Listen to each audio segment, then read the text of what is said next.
une production du Studio SF.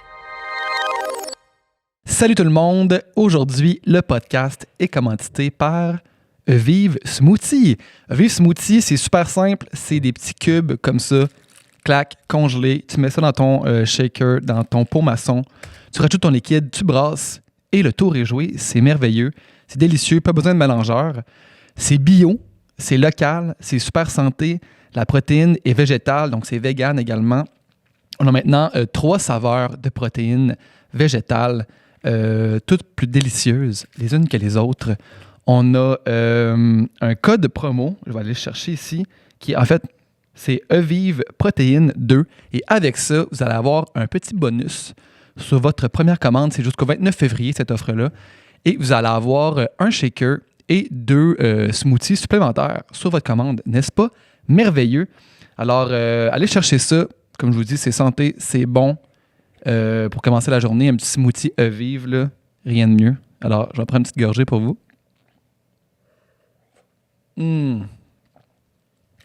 Oh yeah! Oh yeah! Bienvenue au Sans Filtre, le podcast où on parle de ce qu'on veut avec nos invités. That's it! That's it! Je suis PH Quentin, avec moi, Doom Plante. Cette semaine, le Sans Filtre est présenté par Vegan mais pas plate. Vegan mais pas plate, c'est mon entreprise. C'est une compagnie québécoise avec des fondateurs québécois qui viennent d'ici, basés à Verdun. En fait, c'est une compagnie de nourriture. Siri? Qu'est-ce que tu veux? T'es en train de scraper mon ad, Siri? Excuse-moi. C'est une compagnie, dans le fond, on offre des recettes véganes. On a un livre de recettes qui s'appelle Vegan mais pas plate. On a un site web veganmaitpasplate.com. On a une page Facebook Jessie et PH-VMPP pour Vegan mais pas plate. C'est vraiment un 360 où est-ce qu'on parle de véganisme, un sujet qui nous importe énormément. Puis où est-ce qu'on, non seulement on parle des enjeux du véganisme, mais on propose aussi des réelles alternatives, donc des recettes, des idées de dates qui sont respectueuses des animaux et de l'environnement, des façons de vivre notre vie qui sont éco-responsables et bénéfiques à tous et à toutes. Donc, allez voir ça, veganmaitpasplate.com. Puis si vous écoutez le podcast avec Bob le chef, j'imagine que la nourriture vous intéresse. Vous savez sans doute qu'il faut réduire notre consommation de viande pour l'environnement. Donc, allez voir les recettes sur veganmaitpasplate.com. Vous ne serez pas déçus. Et on a aussi un livre de recettes, comme je disais tout à l'heure, et on en a un deuxième qui s'en vient, qui est dans le four. Donc, c'est ça. Allez voir ça. Pour vrai, c'est très cool. Yes! Également commanditaire du podcast. Le Studio SF, ce magnifique studio dans lequel on enregistre tous nos podcasts, mais pas seulement nous, on enregistre les podcasts ici. N'importe qui peut enregistrer son podcast. Il suffit de nous écrire. Mm-hmm. Dans le fond, on loue le studio avec tout ce que ça implique comme technique, autant micro, caméra, que Nicole ici. Hey Nicole, viens-t'en. Viens-t'en, mon Nicole. Viens-t'en. On Lui, se garde, là, c'est notre pub à nous, fait qu'on se garde pour faire ce qu'on veut. Il n'y a aucun annonceur qui va nous dire « Hey, là, c'était pas cool, votre pub. » Ce gars-là, c'est Nicole, OK? Nicole, là, c'est le technicien le plus sur la coche que j'ai jamais... Il était tellement bon, mon Nicole. Là. Il fait tellement du bon travail. Pour vrai, si c'était pas avec nous, il y aurait un grand manque de notre vie. Il y aurait un vide, un Un énorme vide. vide. C'est réciproque, les gars. Je me coucherais tous les soirs puis je verserais une petite larme de tristesse. OK, Nicole, c'est assez. Retourne là-bas, Nicole. On le traite bien, Nicole. Il mange bien, il se nourrit bien. Oui. Fait que ça vient avec tout ça. Écrivez-nous à Sans Filtre Podcast à commercial gmail.com. Puis c'est ça, puis on va discuter de votre projet. Vous pouvez passer votre propre podcast ou faire ce que vous voulez dans le studio. Dans le fond, nous regarde un peu. Là. Rendu là, ouais. Mais Nicole va être là puis il va regarder. C'est ça. All right. Yes, sinon, cette semaine, Dom... On a reçu Bob le chef, Chef. C'est un chef, ce gars-là. Ce gars-là, c'est un chef, c'est pas compliqué. Pour vrai, un gars tellement drôle. Un gars, on aurait pu faire un podcast de 6 heures, je pense, qu'il y aurait eu des histoires encore. Un gars qui a travaillé dans le milieu de la restauration en tant que chef, entre autres, beaucoup dans les restaurants, puis après ça, il a décidé de se lancer un peu en affaires, finalement, de partir son propre brand, Bob le Chef. Il y a des livres de recettes. L'anarchie culinaire, selon Bob le Chef. Moi, c'est les premiers livres que j'ai eu. Le premier livre de recettes que j'ai eu, ma mère m'a acheté ça. L'anarchie culinaire 1, 2, 3. Bob, c'est une légende. Ouais. C'est littéralement une légende. Il fait des vidéos, il fait des recettes, il faut les trouver en ligne.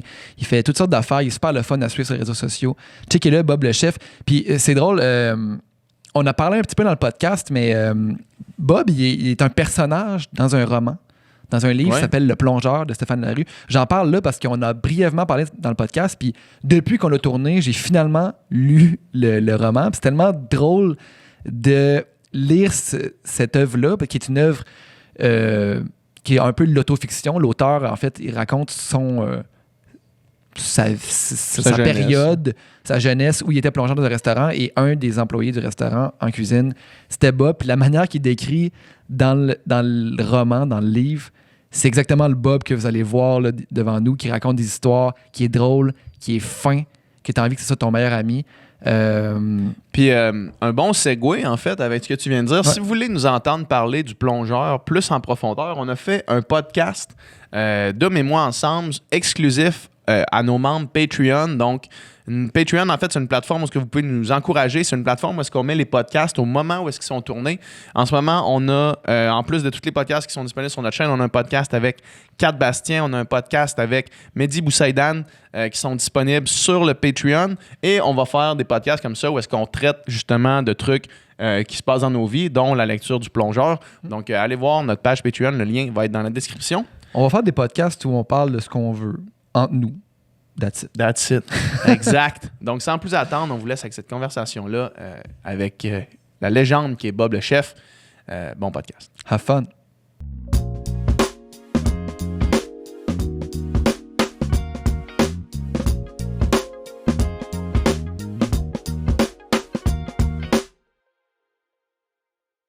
Ça roule, ouais. Je vais juste continuer ce que je disais. Ça va être trop dry pour quelqu'un qui n'écoutait pas l'intro. Là, ouais, c'est ça. Tu faisais une recette de raie. Tu cuisinais de la raie avec Richard Mange-Marais sur YouTube. Absolument. Ça durait 2 heures. Puis tout le long, c'était juste des genres de jokes de comme « Ah, c'est le fun de manger de la raie. » Puis on aime ça, manger de la raie. Tellement mature. On était à notre apogée. Là. On était à notre summum. C'était quand, ça? Ah, ça fait pas si longtemps que ça. Okay. C'est pendant les Bob le Chef live là, que j'ai comme arrêté un peu de faire l'an passé. Mm-hmm. On a fait ça pendant 4 ans de temps. Mais c'était ça, c'est au début des 4 ans. Là, parce que moi, j'étais à l'université, j'étais début. Ben c'est ça. Black Tab, c'est des chums de longue date, comme je disais avant l'émission. Ouais. Au départ, nous autres, on était sur 33mag.tv, qui était la première web TV du Québec. Mm-hmm. Puis c'était quand même pionnier à l'époque. Là. Il y avait 3 émissions. Il y avait Vox Pop qui était cette base qu'on connaît, là, Laurence Moret, qui fait beaucoup de vidéos à Star, qui est bien connu dans le monde, qui faisait son émission Vox Pop. Il y avait Black Tabou avec Mange-Marais et toute sa clique de joyeux Marie-Poutine. Wow, toi, t'as vu Marie-Poutine. Marie-Poutine, malheureusement, ça n'existe plus nulle part sur le web. Moi, impossible de retrouver ça. Impossible. Mais qu'est-ce qui a survécu? C'est tu suces du crossien. Ça, tout le monde s'en rappelle. Même en ce moment, il y a des jeunes là, qui ont 15 ans là, qui disent cette blague-là et qui n'ont aucune idée du il y a même Bernard Damus qui, dans une de ses tonnes, dit que la vie, elle suce quand tu te crosses rien. Puis c'est sûr que ça vient de Black Tabou. Il y a un peu de Black Tabou dans Bernard Damus. Il y a un peu de Black Tabou dans chacun d'entre nous. Ils ont quand même captivé l'imaginaire du jeune Québécois pendant une dizaine qu'on d'années. était secondaire, qu'on était, on trouvait ça bien drôle à l'époque, Black Tabou. Tu sais qu'ils font encore des shows, hein? Ouais. Quand ils vont, mettons, à Dolbeau ou à Québec, au DAG, une fois par année. Ils vont souvent au DAG encore. C'est encore plein. C'est malade, là. Puis il y a du monde qui proteste tous en avant, genre... Absolument. C'est très drôle. Ce qui est correct. Si le monde savait la vraie vie de Vincent Courtemanche, a.k.a. Richard Mange-Marais, moi, je peux pas dire ce qu'il fait dans la vie, mais c'est complètement à l'opposé du gangster rap. C'est sûr. C'est sûr. J'en doute pas que c'est des personnages qui ont juste joué la blague. Absolument. À fond, là, non, c'est du bon monde au travail, tout ça. C'est comment que tu as commencé à faire l'anarchie culinaire, initialement? un délai parce que j'ai été cuisinier pendant très jeune. J'ai commencé à 14 ans. Puis à 26 ans, j'ai travaillé dans des grands restaurants. J'avais jamais pensé, le web n'existait pas, je n'avais même pas d'ordinateur à cette époque-là. Là, on parle genre 98, 99 autour de là. Puis écoute, j'ai comme lâché la restauration à 26 ans parce que j'étais écœuré. Ça faisait 12 ans que je faisais juste ça dans ma vie.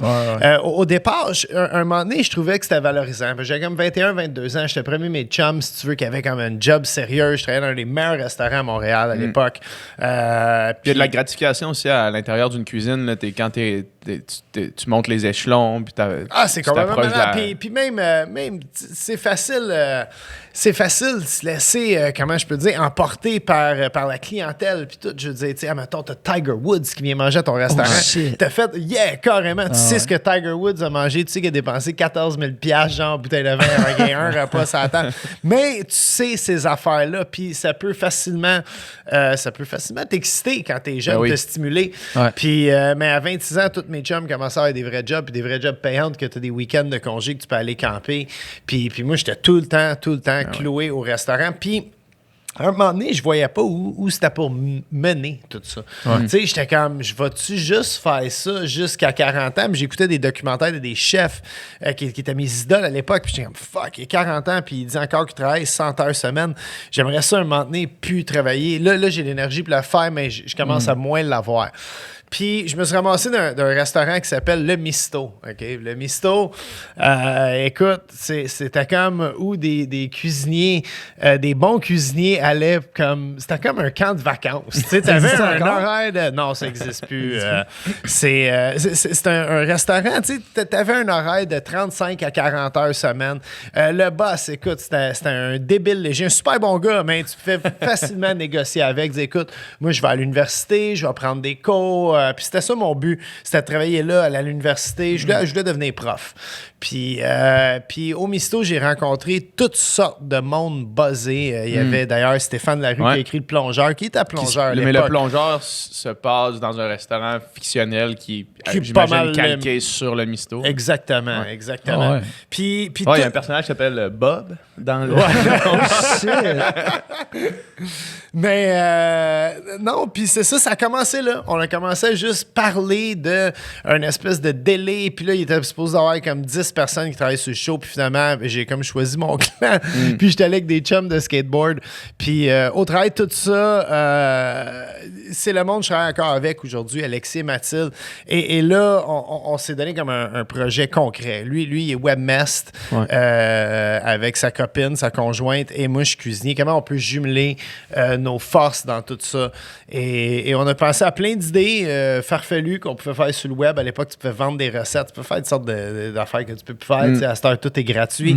Mais au final, je pense que c'est vraiment Mathilde qui a eu l'idée de dire, écoute, nous, on a plein... Eux, ils faisaient de la production de vidéos de skateboard aussi. Fait qu'il y avait plein d'équipements. Fait qu'on devrait juste filmer Bob en train de nous cuisiner de la bouffe puis mettre ça sur un de nos blogs de l'époque qu'il y avait. Puis...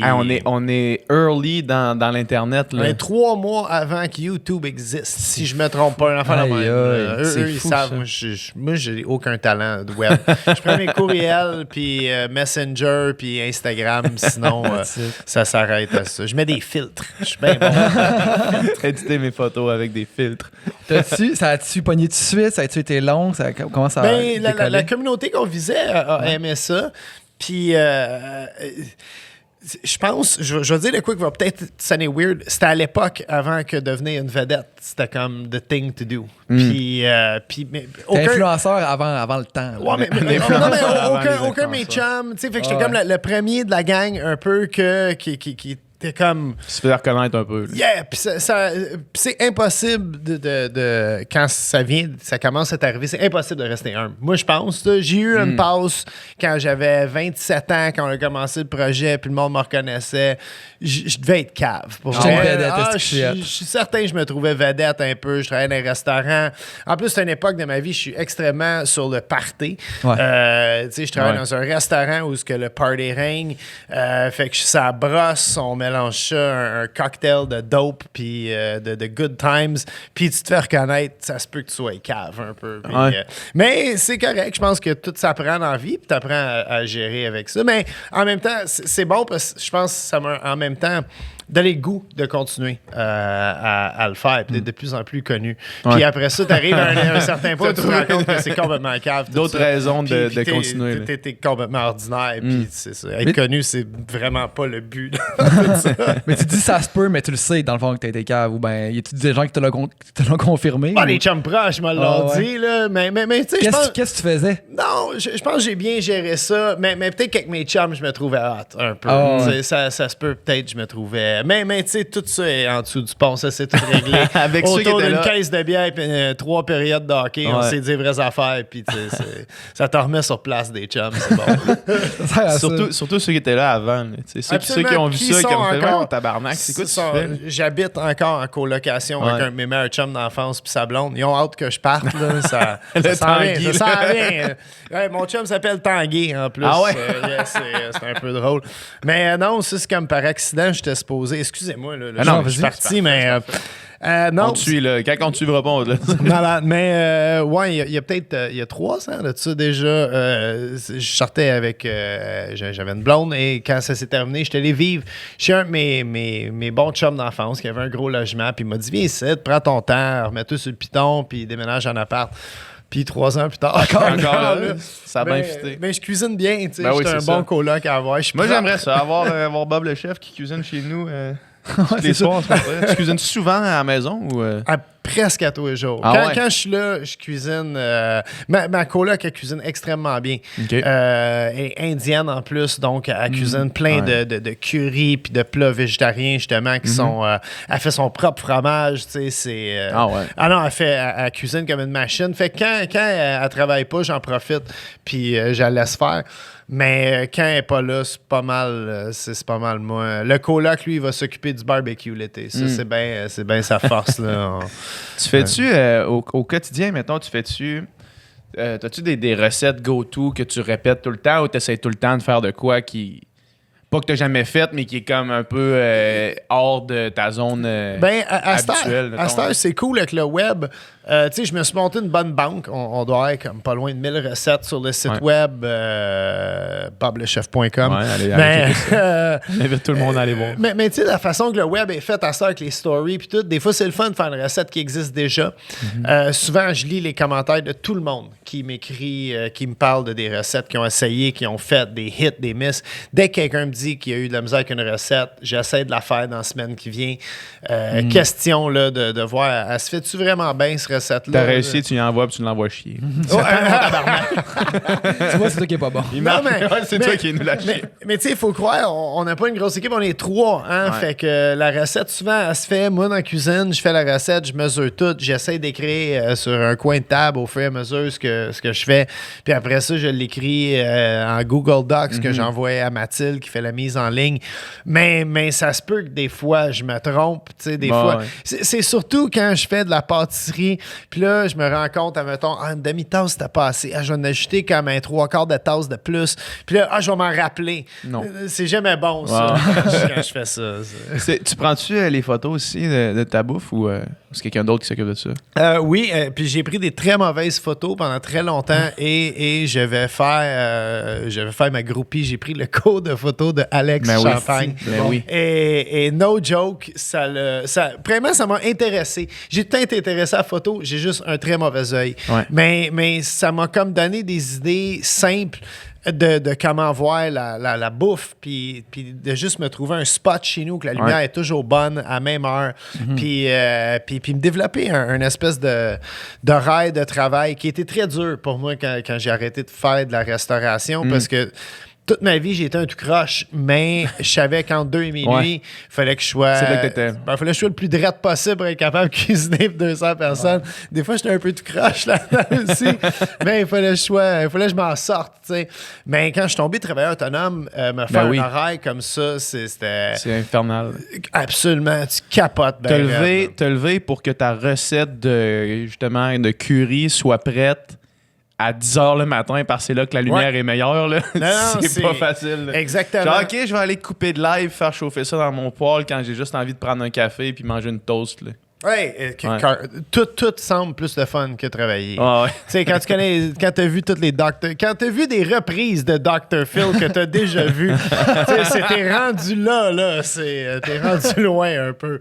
Mais je me suis structuré, tu sais, j'ai pris du recul, puis après ça, là, je me fais vraiment un horaire, comme si je travaillais, puis, tu sais, du temps pour répondre à mes courriels, du temps pour répondre au monde qui m'écrivent. Mais au moins, je le fais tout d'une shot. Ouais. Tu sais, au lieu d'en faire un petit peu le matin, puis tout le temps en faire un peu, puis à 10 h le soir, t'es encore sur ton esti de téléphone.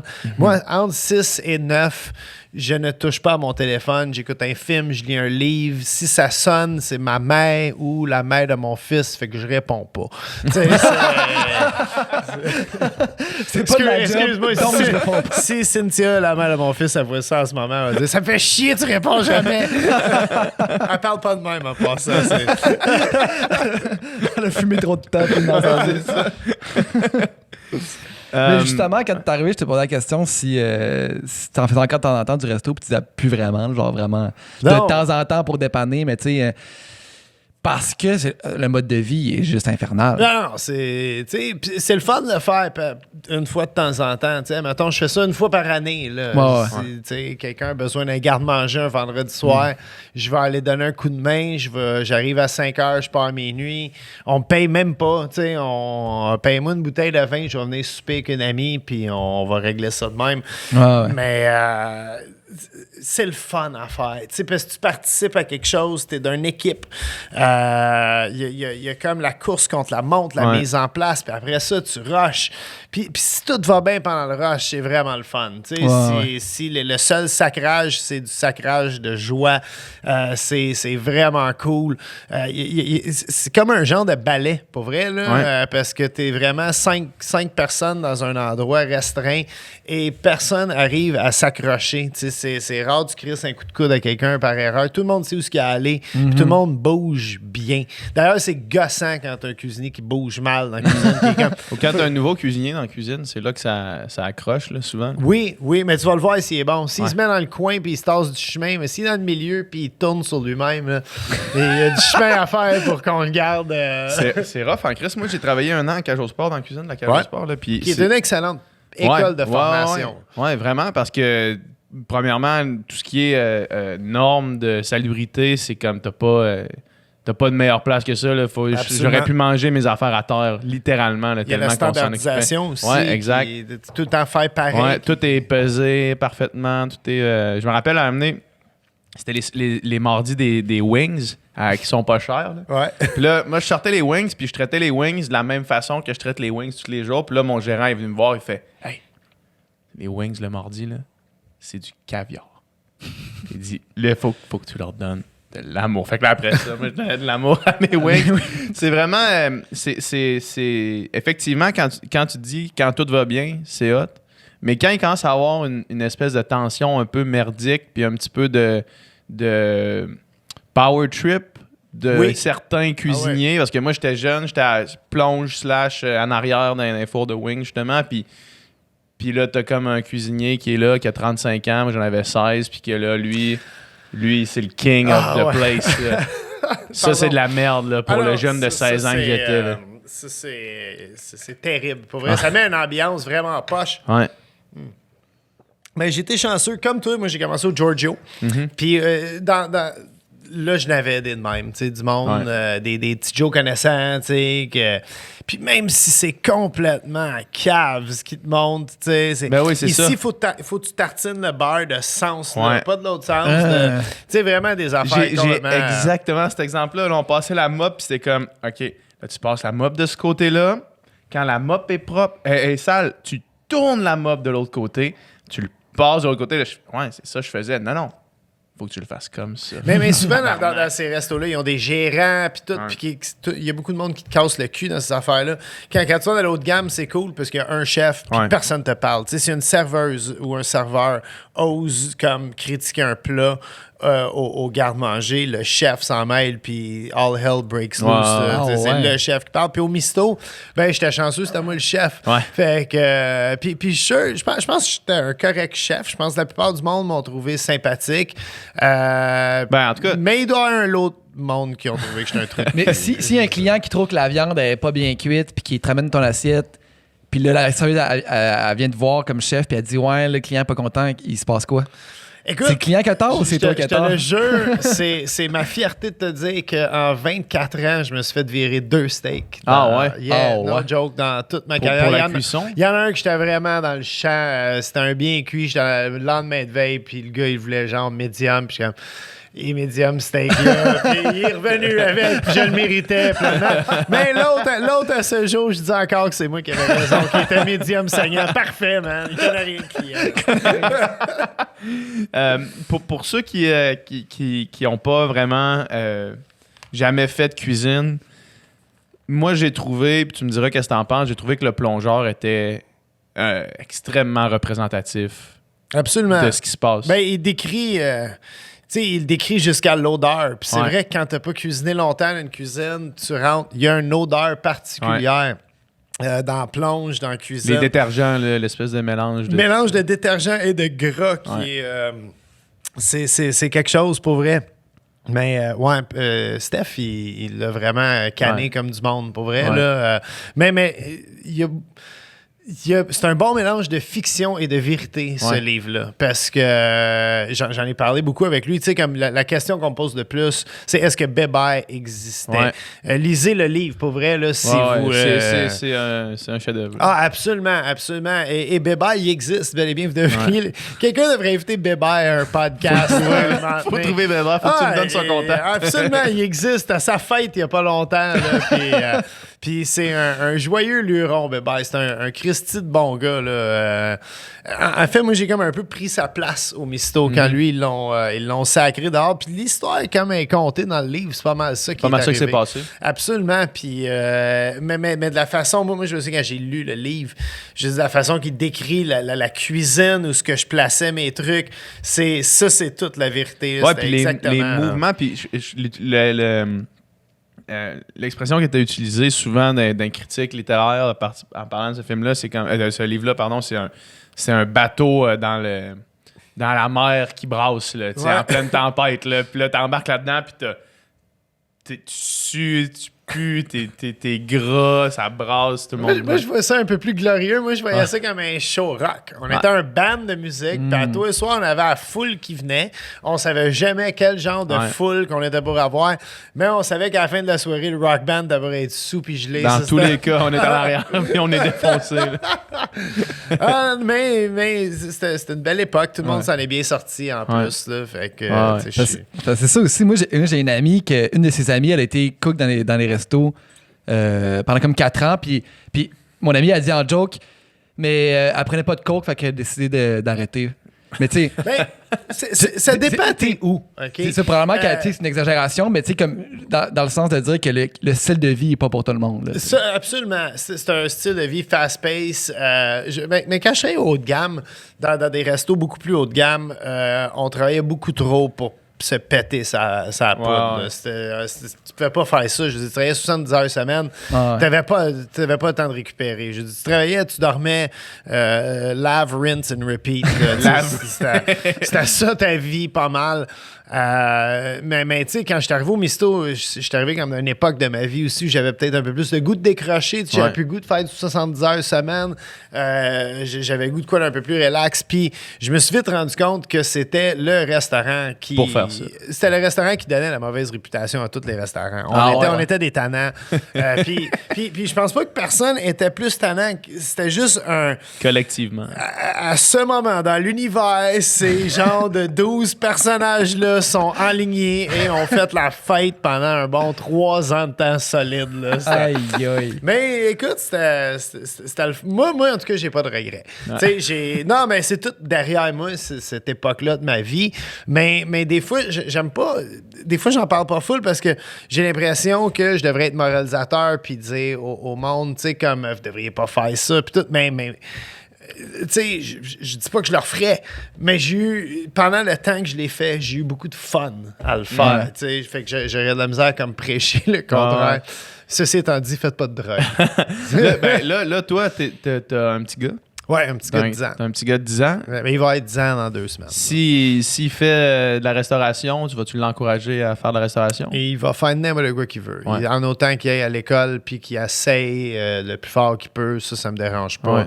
Je l'encourage à n'importe quoi qui a le goût d'essayer, qui sert à l'avancement de la vie. Là. Je vais investir puis ça me fait plaisir de l'encourager là-dedans. Très cool. Je pense que c'est une That's it. très bonne façon de voir ça. là. Ah, puis tu sais, il faut que tes enfants, tu les laisses faire des erreurs. Je veux dire, on a tout fait. Moi, j'ai une famille de même. Là. Je veux dire, oui, j'avais un respect de ma mère que je savais qu'elle me laissait peut-être sortir plus tard que mes amis, des affaires de même, tu sais. Mais elle avait assez instauré un respect que... Tu sais, moi j'aimais ça me tenir avec... J'étais un ancien skater. Okay? Ouais. Puis j'étais comme le plus jeune de la gang des skaters avec qui je me tenais avec. Puis dans ces skaters-là, il y en a qui faisaient des mauvais coups. Hein? Il y en a qui vendaient du weed, il y en a qui faisaient toutes sortes de mauvais coups. Un petit char volé pour un joyride, des affaires de même, tu sais. Puis... moi, j'aimais ça me tenir avec les gars qui faisaient les mauvais coups. Mais quand venait le temps de faire le mauvais coup, asti que j'avais peur de ma mère, même à 17 ans. puis je suis alright, ben moi, je vais y aller, les boys. T'sais. Après, des années plus tard, peut-être que je m'appropriais du mauvais coup dans une histoire de party ou quoi que ce soit. Ça se peut que t'en aies parlé comme si t'étais là. Parlé comme si j'étais là. J'étais là jusqu'à peu près une demi-heure avant. T'sais. Après ça, moi, j'ai pris l'autobus 28 jusqu'à chez nous. J'ai donné un petit bec à ma mère. Absolument. C'est drôle. Moi, j'ai servi à messe pendant longtemps. Puis les premières fois, j'ai fumé du pot. Je servais encore la messe, OK? Puis je te jure, ben stone, j'ai fait des « Je vous salue Marie » au pied de mon lit pour me faire pardonner. C'est un peu là aussi que je commençais à trouver tout ça ridicule. Là, je faisais mon camp. C'est comme dans Crazy quand il va à messe complètement high. Là. Oui. Puis là, il se met c'est avec la tonne des Rolling Stones, puis il se met juste à voler dans... Écoute, moi, j'ai un ami, je le nommerai pas, mais j'ai un ami proche qui est allé à messe de minuit sur l'acide. Okay? Puis moi, j'ai fait de l'acide rien qu'une fois dans ma vie. Là, de la vraie acide là, comme qui existait début des années 90. Ils appelaient ça de la peanut. C'était minuscule, là, c'était gros comme une tête d'épingle. Hey! 14 heures de buzz. Là, non, c'est trop. 14 heures? Ah oui, à la fin, j'avais ma casquette, puis je voulais pas perdre mes idées. Puis fait que je m'imagine pas à la messe de minuit sur l'acide. C'était quoi le contexte que t'avais fait ça? T'étais où? Tu faisais quoi? T'étais Faire de avec qui? l'acide? Ouais. J'étais avec des chums. T'es avec Puis des dans chums? un sol à Pointe-aux-Trembles. Puis. Vraiment banal. Yeah, absolument, vraiment. Là, ce que tout adolescent blasé fait de ses week-ends. Là. Hey, mais 14 heures, c'est oui. débile. Est-ce que le temps passe normalement? Ou le temps... Non. Ben, mais je te dirais, l'apogée de tout ça, comme le high, là, c'est vraiment le fun. Les premiers 3-4 heures, tu ris, tout ça, mais c'est parce qu'à un moment donné, t'as plus de fun à rire, il n'y a plus rien de drôle. Puis là, c'était un long down. Là, puis, moi, j'ai pas aimé ça. J'avais des années 90. J'avais 16 ans quand ça s'est arrivé. Ah, puis ça, soirée buzzant. En plus, un de mes chums m'a annoncé que sa blonde est enceinte. Comme, c'était comme pas le temps de nous dire ça. Ouais, parce qu'on a tous ri de lui après. C'était très, très long. Mais c'est le genre d'affaire. Je me souviens, on avait été acheter de la bière au dépanneur. Puis on a rentré, tu sais, t'attends que ça l'embarque, puis là, on dit, asti, il faut qu'on s'achète de la broue, là, tu sais, avant que ça embarque, tout ça. Fait qu'on codait, puis comme dans le frigo à bière, quelque chose arrive, puis là, les deux, on se regarde pour parer, tu sais, j'étais comme mes chums. Puis là, on n'est plus capable de sortir du frigo à bière. Puis t'es pas capable d'arrêter de rire. Tu sais, comme tu payes, t'es crampé en payant, tu pitches l'argent, puis t'es comme... tu sais, non, tu te contrôles aucunement. Là, mais moi, j'étais un très... On parle de des mauvaises affaires. Mais j'étais un très mauvais public cible pour les policiers qui viennent aux écoles secondaires pour te dire... Moi, je me souviens, le policier venait à mon école, j'avais 14 ans pour me dire de pas faire de la drogue. Puis là, il te donne les pires exemples, tu sais. Et il dit, hey, si tu prends de la drogue, là, il y a du monde, ils prennent là, du buvard, puis là, la vie, elle devient comme une bande dessinée. Je suis comme, yo, fuck, je veux faire ça, moi. Je veux chiller avec Wolverine, Captain America, man, fuck that. Tu sais, c'est comme... Puis il y a la façon que tu l'expliques aussi. Tu sais, c'est tout le temps. Moi, je voyais, je sais pas pourquoi, là, je voyais comme un bum qui fume du hash, puis là, il prend de l'acide, puis là, il prend de la coke, puis là, il finit qu'il shoot de l'héroïne dans le fond de la ruelle. Puis là, il... Yeah. Ah, c'est Puis ça. après, tu pognes ta première job dans un restaurant, puis t'es comme, ben là, lui, il fait de la poudre le vendredi soir, il y a un bungalow, une femme, puis 3 enfants, puis ça a l'air super bien allé, ces affaires-là. Comme, il y a quelqu'un qui m'a menti en quelque part dans toute cette dans le lignée. système Là, qui m'a pas expliqué ça comme du monde. Yeah. Tu parlais que tu faisais du skate tantôt, puis juste avant qu'on parle, tu parlais que tu avais une comparaison entre le skate, le lifestyle du skate, puis le lifestyle de la restauration. Absolument, c'est 2 lifestyles que si t'adhères vraiment à ce lifestyle-là, c'est que t'as accepté dans la vie que ça se peut que tu meurs pauvre. OK? Puis, mais c'est vrai, moi, je me souviens, quand Bob le chef a comme commencé à décoller, je travaillais encore au Misto. Ouais. Puis je travaillais, j'étais super chanceux justement. Paul, le propriétaire, il m'accommodait. Je travaillais 3 jours semaine, les lundis, mardis, mercredis. Comme ça, je pouvais faire le reste de la semaine pour aller faire des démos de cuisine, faire des festivals, des trucs de même avec Bob le chef. Puis je me souviens marcher comme ça traque de train, vraiment assez cliché, là, ce que je veux dire, mais je vous le jure, là, qui séparait Rosemont au plateau Mont-Royal. Là, je sais pas si tu sais d'où je parle, tu peux marcher ça traque. Puis je marchais là tous les jours avant d'aller travailler. Puis, Tu marchais pour aller travailler ou pour juste aller pour... travailler. Okay. Ouais, puis t'es jamais pressé pour aller à la job. Moi, j'ai tout le temps été à pied. Pour vrai, là, j'ai tout le temps été au boulot à pied. Ça rafraîchit, ça fait du bien. Est-ce que tu possèdes une voiture?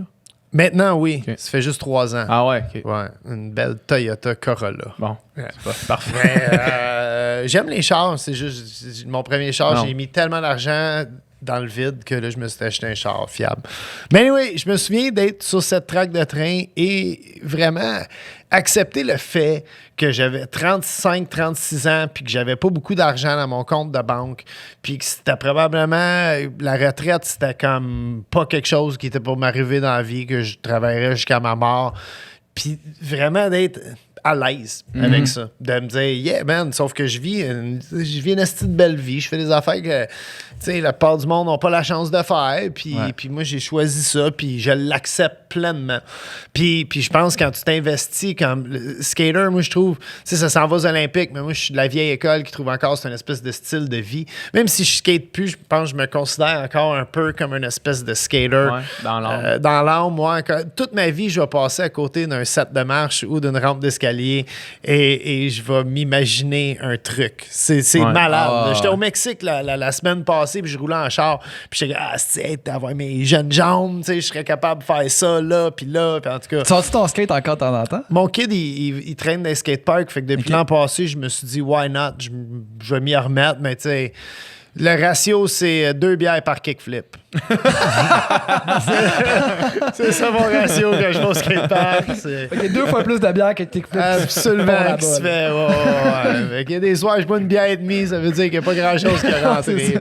J'ai juste pas payé, j'ai même pas fait tes kickflips. Mais c'est ça, tu sais, si tu veux adhérer comme à l'espèce de style de vie de skater, puis être un skater core, puis vivre de ça, puis partir de ta compagnie de skate, puis faire de la vidéographie ou de la photographie, il y a un quelque part en dedans de toi qui accepte le risque que tu t'achètes pas des REER à la fin de l'année.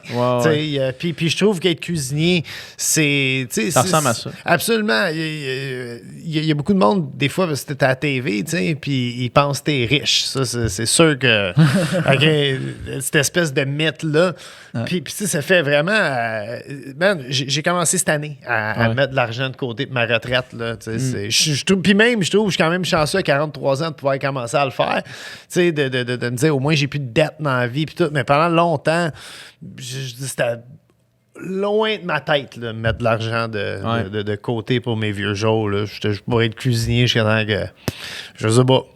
Mais c'est vraiment effectivement une belle façon de voir ça, de se dire, d'arriver en paix avec qu'est-ce que ton mode de vie peut... Où est-ce que ton mode de vie peut éventuellement t'amener, puis juste dire, tu sais quoi? C'est ça que j'ai choisi. C'est correct. Ouais. Ce serait correct. Ben, tu sais, mettons justement, être musicien, là, de dire, OK, ça se peut que j'aille besoin de faire des gigs longtemps encore. Là, ça se peut que j'aille... Écoute, moi je comprends pleinement le trip de travailler pour ta retraite. Je comprends pleinement ça, là, parce que peut-être qu'un jour, oui, je vais arrêter de travailler finalement, puis ce serait cool de pouvoir le faire, OK? Mais souvent, les gens, comme tu disais, les musiciens ou les cuisiniers ou les skaters ou les peintres, les artistes, ils ont quelque chose que bien du monde n'ont pas la chance de vivre dans leur vie, puis c'est vivre de leur passion. Puis ça, des fois, pendant longtemps, je l'ai peut-être eu trop facile. Moi, je sais c'est quoi ma passion, c'est d'être cuisinier. Je peux en parler. Mais même dans un party, je suis pas le gars, autant que je parle beaucoup dans des podcasts ou dans des situations où je dois parler. Ouais, c'est ça. Quand je vais dans un party, je suis vraiment pas la vie du party. Je suis très renfermé. Je sais pas un peu où mettre, sauf si tu me donnes un couteau et une planche à découper. Là, par exemple, je viens de scraper le party pour tout le monde. Je prends toute la place. Là. Oui, c'est... Ça arrive-tu des parties où est-ce que ça est bas, fais-nous une démo? Ben, je fais un peu de catering comme ça. Ou est-ce que des particuliers t'engagent pour cuisiner chez...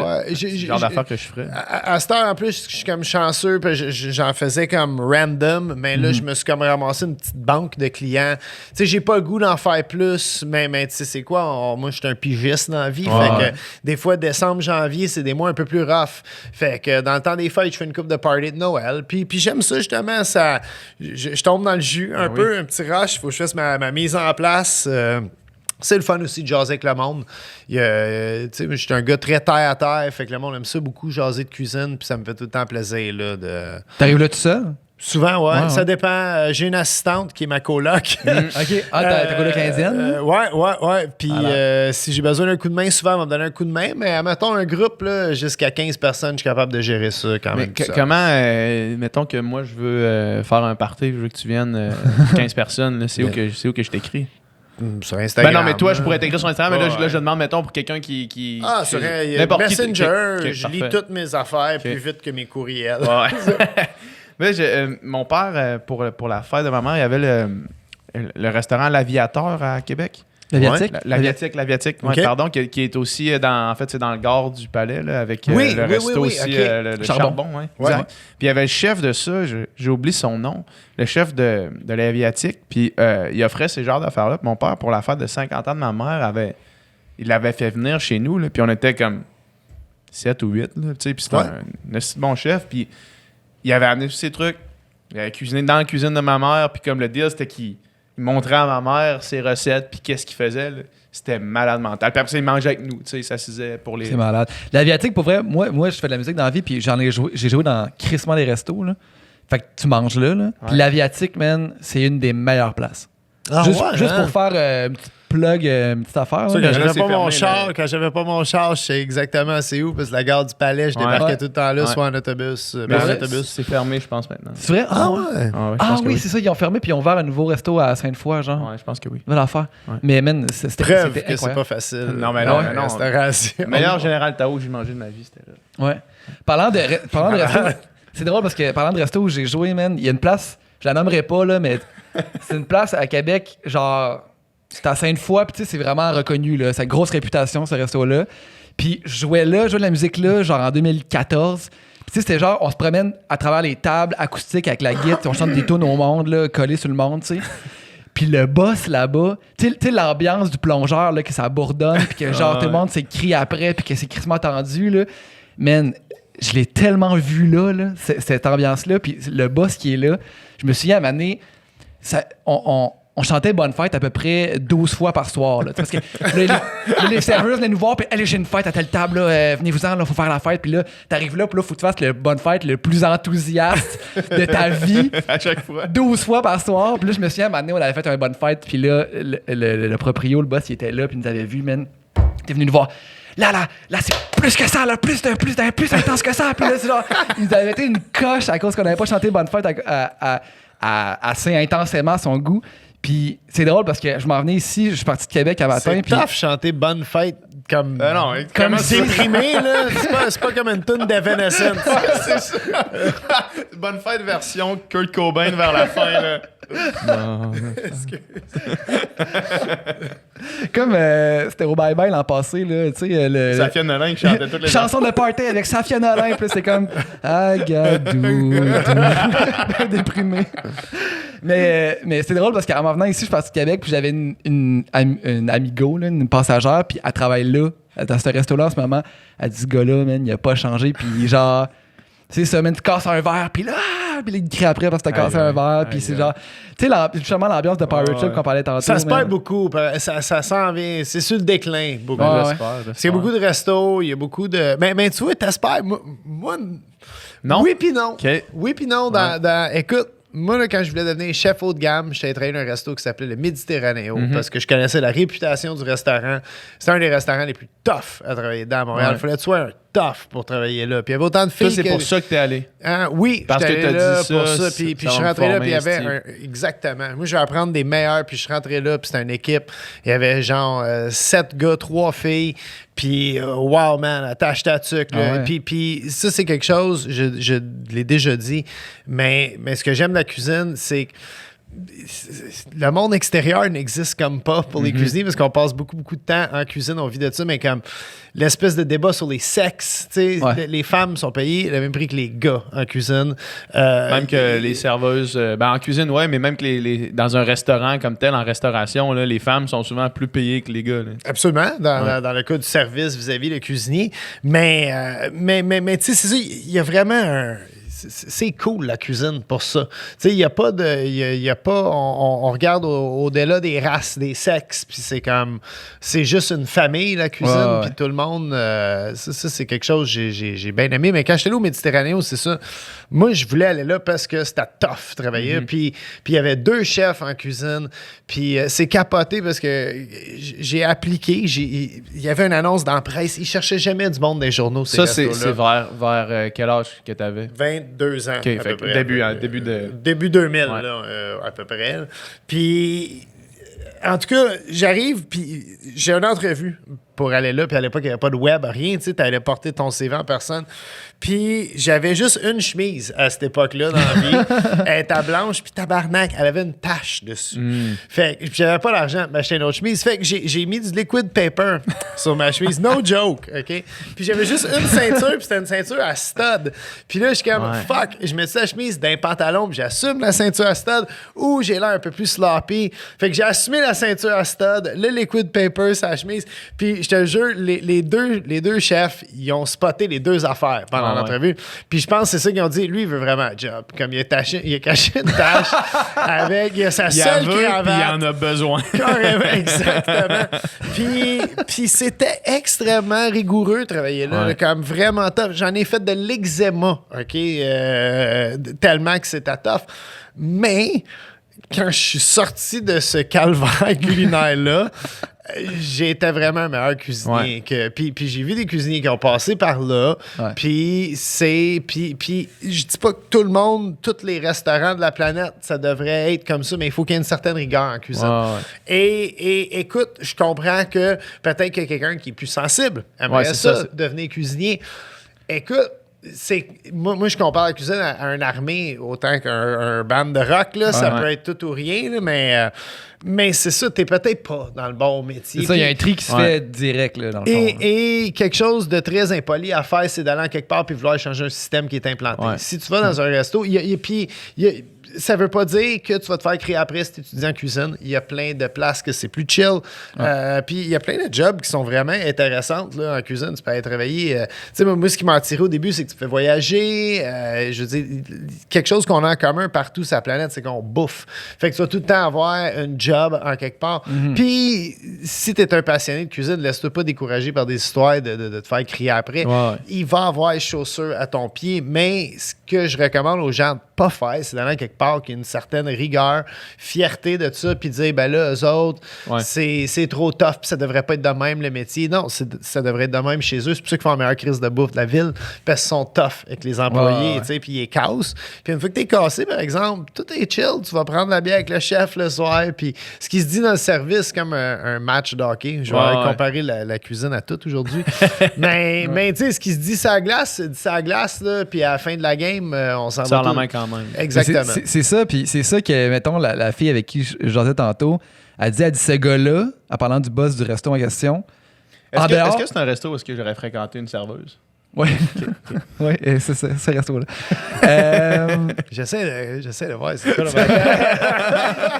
Elle dit, tu le croises en dehors, mettons, genre au party de Noël du resto, ou ben, tu sais, juste, mettons, un moment que t'es pas en train de travailler. Ouais. T'es le gars le plus chill, puis il est fin avec toi, pis tout ça, mais dans le resto, c'est une terreur, man, un tyran, là, tu sais. Ils ont-tu des salles à dîner comme à thématique de différents pays dans ce restaurant-là? Je pense pas. OK. Non, je pense pas. All right.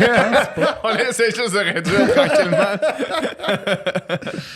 Puis on a effleuré rapidement là, le fait que les serveuses vont travailler au type. Faire vraiment C'est une injustice, ça, le fait qu'il y ait vraiment une disproportion entre, mettons, le salaire qu'une serveuse fait et les cuisiniers. Pour toi, c'est qu'il fait partie de la game. Je vais poursuivre ta question, puis après ça, je te lance la balle, Bob. Mais moi, quand justement j'étais à Cage au Sport, ma soeur travaillait les mêmes chiffres que moi. On avait réussi à se timer pour travailler les mêmes chiffres pour faire du covoiturage. Puis elle était sur le plancher. Puis moi, mettons, je sortais de ma soirée tout décalissé, là, tu sais, vraiment, là, tu sais, j'étais dans le plonge Faut que tu te laves. Ouais, j'étais dans le plonge Yeah. en plus, là, tu sais, fallait que... Puis on allait direct chez nous, puis là, chez nous, je me frottais dans la douche, là, tu sais, j'étais dégueulasse, là. Si ta blonde a te fait une fellation après ton chiffre avant que tu prennes ta douche, C'est qu'elle t'aime pour vrai, là. Marie-Lan, OK?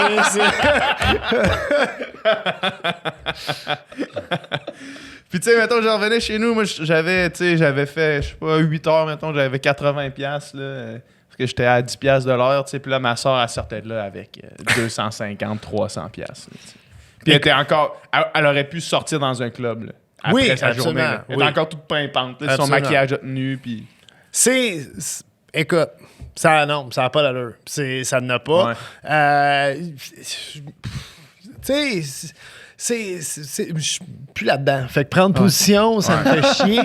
Mais puis tu sais, comme j'ai dit tantôt, moi j'avais accepté le fait que j'étais pauvre, ben oui, carrément. ça, Puis j'aurais pu être, j'ai de l'entre-gens, je suis charismatique, j'aurais pu être serveur, avoir voulu. J'aurais sûrement fait de la pièce, c'est juste j'aurais sûrement tué quelqu'un, par exemple, avant la fin de ma carrière. Mais ceci étant dit, OK, au départ, le serveur du pourboire, parce que dans la gastronomie française, le serveur faisait tout. Il arrivait à la table, il mélangeait le tartare, il brûlait la crème brûlée, il faisait les crêpes Suzette, il arrivait avec le chariot, il te recommandait le fromage, il faisait tout, le serveur. À cette heure, tu arrives au restaurant, il y a une fille de 16 ans qui est correcte, là, tout le monde a besoin de travailler, qui est la placière, elle t'amène à ton banc. Après ça, tu as un serveur qui vient te donner le menu, un verre d'eau servi par le boss boy, puis le suiteur qui t'amène ton assiette. Fait que non, ça n'a pas de bon sens. En même temps, j'ai beaucoup de mes amis qui sont serveurs qui m'ont dit « Yo, man, fuck pas mon affaire. » Mais c'est extrêmement mal géré. Ça devrait être beaucoup plus réglementé. Il devrait avoir un partage de tout ça. Il ne devrait pas être de salaire minimum des serveurs non plus. Tout le monde devrait être payé le même style de salaire, puis splitter le pot. Peut-être abolir les pourboires, puis peut-être juste avoir un prix fixe. Peut-être aussi aider les... Tu sais, il faudrait qu'il y a certains restaurants qui vont vouloir me fusiller de dire ça, mais peut-être une espèce d'aide pour réglementer tout ça de façon, je sais pas, une association, peut-être, quelque chose. C'est sûr que ça réglerait les problèmes de main-d'œuvre dans la cuisine. Oui, ça, c'est sûr. Il y a trop de restaurants aussi. Il y a beaucoup trop de restaurants par capita. Je veux dire, je pense qu'il y a un restaurant par 250 personnes à Montréal. Ça n'a pas de sens. Puis quelque chose aussi, la fidélité de la clientèle a disparu au fil des ans. Hein, je veux dire, à part de, mettons, le Joe Beef, l'Express, puis quelques autres restos qui sont des gros noms aussi. Qui vont probablement prochainement être victimes d'activistes véganes. Ben, le Joe Beef, le Joe Beef, ça, je fais cette joke-là, là, c'est comme... c'est pas la bonne façon non, de faire non, les choses. Ça, on est d'accord ensemble. Mais de temps en temps, c'est important de militer pour ce qu'on croit. Ouais. Même pas le faire à répétition. Puis pourquoi s'attaquer au Joe Beef? Vraiment, là, quelqu'un qui essaie de faire de quoi avec de la viande éthiquement élevée, qui sait d'où ça vient, qui encourage des fermiers locaux, attaque-toi, man, crash un McDo. OK? Puis ça, c'est un statement. Là, c'est vraiment pour le symbole. C'est pas contre Joe Beef, j'ai l'impression. C'est vraiment pour le symbole. Puis après ça, c'est que là, on en parle dans l'espace public. Ce qui s'est passé, pourquoi ils ont choisi le Joe Beef, c'est que ils venaient d'avoir un gros article sur le Joe Beef qui valorisait les entrepreneurs. Puis avec raison, tout le monde fait sa fortune avec ton histoire. Là, puis Puis, tu sais, les gars, je veux dire, j'ai rien à dire contre des entrepreneurs québécois qui se lancent en business. J'ai de quoi à dire contre de la culture vraiment plus haute que ça, mais c'était parce qu'il y avait eu beaucoup d'expositions dans la dernière semaine. Fait que ils ont décidé. Ouais. Je n'étais pas au courant de le derrière de cette histoire. Mais je suis d'accord avec toi que c'est pas la façon de faire. Fait que excuse-moi, la fidélité de la clientèle. La fidélité de la clientèle, mais c'est ça, on devrait tout réglementer ça, qu'il y ait... Je veux dire, c'est évident que le serveur participe moins activement qu'il a déjà participé dans l'ordre de la restauration. Je pense qu'il y a certains restaurants qui font une espèce d'équité salariale, comme je pense que le Joe Beef s'arrange que les cuisiniers soient très bien rémunérés par rapport aux serveurs des places comme ça. Je ne sais pas en même temps, là, je spécule. Mais tu sais, il y a même un restaurant Rosemont qui ont aboli le pourboire puis tout le monde est payé comme le même salaire. Mais je trouve que peut-être faire comme plus en France où que ça devient vraiment un métier. C'est un métier d'honneur en France, être cuisinier. Puis je pense qu'on s'en va vers ça au Québec. Mais on a encore du travail à faire. De là, je suis qui, moi, en même temps? Je suis un gars qui fait de la web télé, puis des pubs, puis salut, bonjour, week-end. Là. Je veux dire, je kiffe me mêler de ça. Mais c'est quelque chose qui m'intéresse, que j'aime checker du coin de l'œil. Parce que toi, justement, on en parlait, puis tu sais, des fois, tu te dis, t'as l'idée de faire un resto, puis là, tu fais, on tabarnak, c'est quoi que je suis en train de dire là? Mais tout le monde, tu sais, j'ai encore ce petit côté, petit coq-là de moi, là, qui aimerait ça se prouver, puis dire, tu sais, parce que veux pas, tu deviens plus dans les médias. Le monde, il oublie que tu as déjà été cuisinier, il ne sait pas cuisiner, lui, puis tu le prends personnel, même si le monde, ils te disent pas ça en pleine face. Je suis bien parano. Là, peut-être que oui, peut-être que c'est de la paranoïa 100%. Là. J'ai jamais entendu ce genre de commentaires-là. Mais tu veux te prouver en tant qu'humain, je pense, c'est dans notre nature, tu sais, puis de temps en temps, je rencontre du monde, parce que, moi, j'ai une idée, on pourrait se partir à un restaurant, tu pourrais être chef, puis tout, puis je suis emballé comme pendant 45 minutes. Mais c'est ça, après ça, tu sais, vendredi soir, j'étais chez nous, j'écoute la game, je fais mes battes. Je veux-tu vraiment lâcher ça puis aller me faire chier d'une cuisine puis suivre ma vie? Là, c'est deux affaires qui sont très peu comparables. Oui. Deux peuvent être plaisants en leur moment. Ben, c'est ça, à un moment de ta vie aussi. Là. Justement, comme tu dis, à 22 puis à 43, c'est pas la même. Non. J'aime mettre mon énergie ailleurs. Je fais du jogging le matin, du yoga le soir. Ouais, c'est vrai, tu parlais de ça avec Jay quand t'es venu ici sur le podcast de Jay, là, que tu fais de la course à pied. Ouais. Tu cours-tu encore pas mal? Ça fait 20 quelques années que je cours. J'écoute beaucoup mon corps.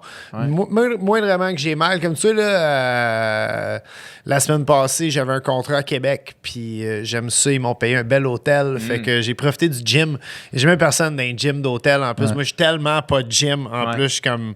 Tu me verras jamais dans un gym. Je pense que c'est pour ça que je cours. Parce que j'ai la crise de paix. Tu cours dehors l'hiver. Je cours dehors l'hiver. J'ai tout mon masque, tout le kit. Là. Moins 20, je vais aller courir avec des goggles de ski. Moi, je vais mourir d'asthme. Dans la piste cyclable. Mais bref, j'ai couru sur un tapis roulant pendant une demi-heure. Je me suis comme pincé le genou un peu. Puis tu vois, cette semaine, je vais juste faire de la marche à pied. Mais habituellement, j'essaie de courir à peu près 40 km par semaine. Quand même. De quelconque façon, que ce soit en 3, 4 ou 5 sorties. Puis des semaines, je parais sur 6 fois, comme ça. C'est des plus petites sorties. Mais quand même, c'est bon. T'as fait des marathons aussi. J'ai fait j'ai fait le marathon d'Ottawa. J'ai couru le 42 km au complet. C'était vraiment cool. J'ai un frère qui a 10 ans et demi de plus que moi. Puis je suis l'inattendu, moi, de la famille. Puis mon frère, il avait déjà couru 5-6 marathons. Puis il y a une couple d'années là-dessus, il m'a dit, écoute, il me reste moins de marathons à courir que j'en ai couru. Puis ça serait le fun qu'on en court ensemble. Fait que pendant 1 an de temps, on s'est entraîné pour courir ce style marathon-là. Puis on a fait 29 km côte à côte, vraiment. Là. Puis un moment donné, je courais un peu plus vite que lui. Puis là, il commençait à partir. J'avais goût, pas vrai. Là. Je sentais que j'avais l'énergie pour faire comme un dernier 10 km un peu plus dans le tapis. Puis pas lui. Puis il était comme ça, empêche-toi pas pour moi. Puis j'ai comme vécu un moment de tristesse où je regardais au-dessus de mon épaule. sans faisait moi. signe, continue. Puis le pire, au final, je pense que j'ai fini comme 7 ou 8 minutes. Je pense que j'ai fait 4h04, puis lui 4h11, un enfant la même. Là. Fait que, tu sais, je l'ai pas échappé tant que ça sur le dernier 10 km. Quand même. C'est hot. Moi, j'ai couru une marathon de Québec. Ça fait 2 ans que je le cours. Là, puis cette année, j'ai vraiment eu du fun. Mettons, l'année d'avant, ça a été tough. Là. Ouais. J'ai pogné mon 2 minutes quand je suis arrivé à 33 kilos, mettons. Là. Mais là, cette année, là, j'ai vraiment trippé. Je vais peut-être, en tout cas, je check. J'aimerais ça en faire un cette année. J'ai pas choisi Mais lequel. à 40 kilos par semaine, là, tu te prépares 2 mois d'avance Absolument. pour un marathon et t'es correct. Tu fais une sortie d'à peu près 28-29 km, puis si t'es correct avec ça, t'es correct. Tu devrais être capable de faire le dernier 13 km. Ouais, exact. Puis moi, je cours quand même rapidement quand je cours quotidiennement. Là, je cours à peu près 5 minutes du kilomètre pour ceux qui suivent ça. Là. Ouais, c'est bon. Ouais. Puis quand je cours un marathon, tu sais, je drop une minute du kilomètre, puis ça paraît, tu peux vraiment augmenter tes distances quand tu cours bien moins vite. Ouais. Là. Oui, ça c'est sûr. Ça c'est sûr et certain. Puis Il y a beaucoup une de minute monde- du kilomètre, c'est énorme en oui, plus. c'est Fait que- massif. Il y a beaucoup de monde qui essaie de commencer la course à pied et qui sont pas capables, qui disent je suis pas capable de commencer à courir. C'est parce que le monde, on dirait que quand tu l'as jamais fait, tu cours à bloc, là, genre, OK, je suis même pas capable de faire 5 kilos, ouais, mais c'est parce que tu sors dehors et tu te mets les pulses à 190. En même temps, pas tout est pour tout le monde. Tu sais, c'est comme Non, des diètes. c'est Moi, je parle à plein de monde. Puis des fois, je riais des gens avec des diètes puis tout. Puis je devrais pas faire ça parce que pour certains gens, certaines diètes, ça a sauvé leur vie. Tu sais. Puis il y a du monde pour eux, mettons, la diète keto. Moi, je peux complètement pas comprendre comment juste manger de la viande puis des protéines, c'est bon pour tout. Mais écoute, il y a vraiment du monde que ça l'a, semble-t-il, changé leur vie. Puis il faut que tu respectes ça. Ouais. Moi, c'est pas pour moi. Moi, je suis plus méditerranéen dans mon style de vie. Ah, mais ça, c'est une bonne diète, apparemment. Là. Ben, c'est juste de bouffer ce qu'il y a de frais, mais, Ouais, mais- c'est ça. puis de le rapatrier au Québec un peu. Fait que c'est en site, on bouffe beaucoup de légumes racines chez nous. L'hiver, plus de gras que l'été. Tu sais, l'été, beaucoup de salades, des protéines, plus dans des haricots, des lentilles, des trucs de même. L'hiver, par exemple, je me gâte. Là. Si j'ai goût de manger un bon steak, c'est ainsi d'année que tu le fais.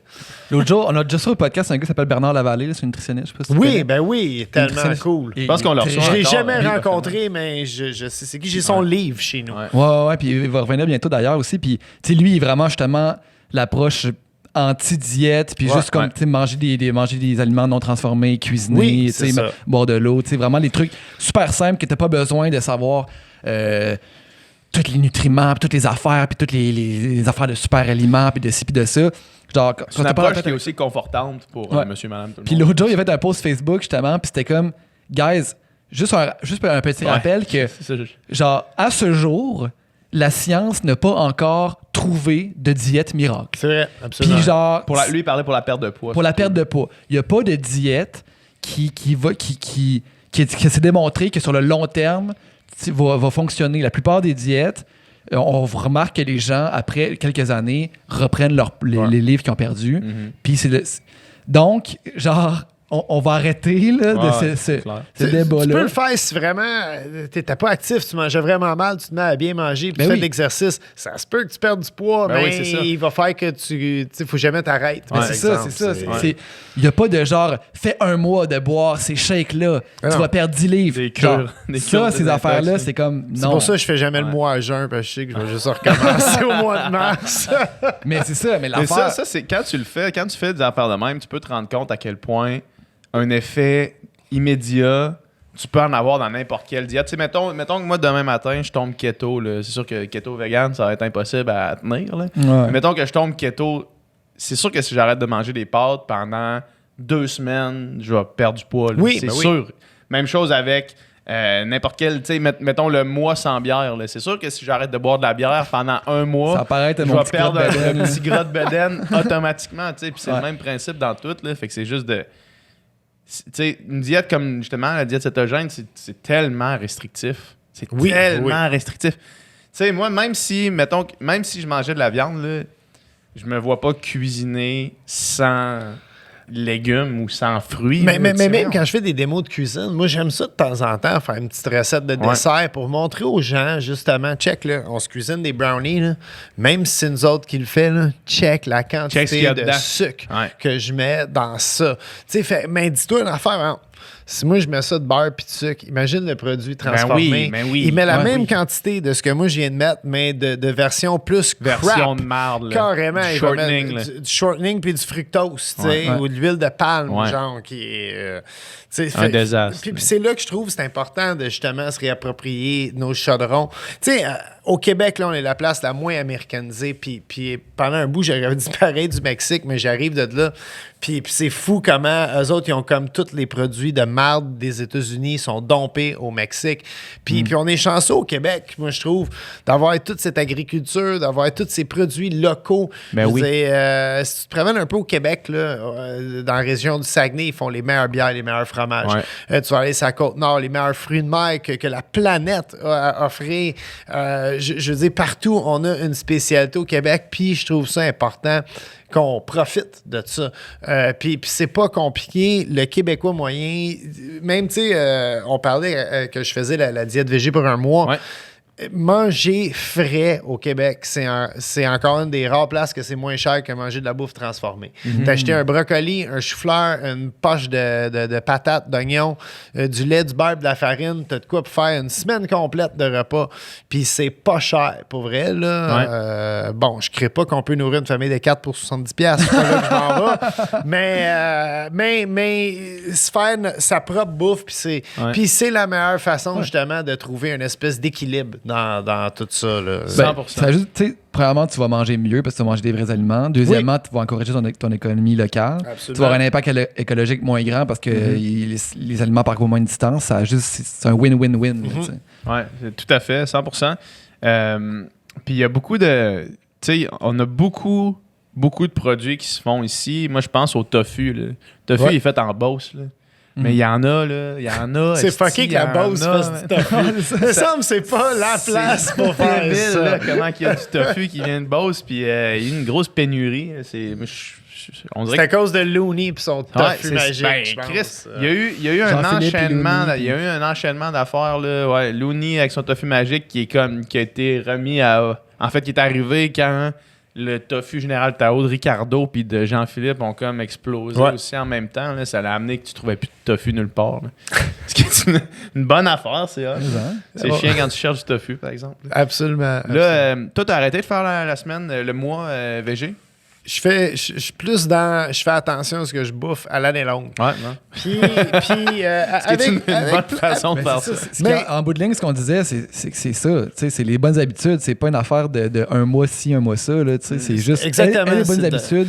Puis, justement, avec tout ce qui se passe dans le monde, je trouve que on catégorise trop ce qu'on mange, puis ça fait des débats complètement inutiles. Je veux dire, il y a à Choix Radio X, genre, il y a comme un mouvement anti-vegan, puis après ça, les vegans, ils en veulent aux carnivores, puis après ça, il y a juste tellement j'ai l'impression que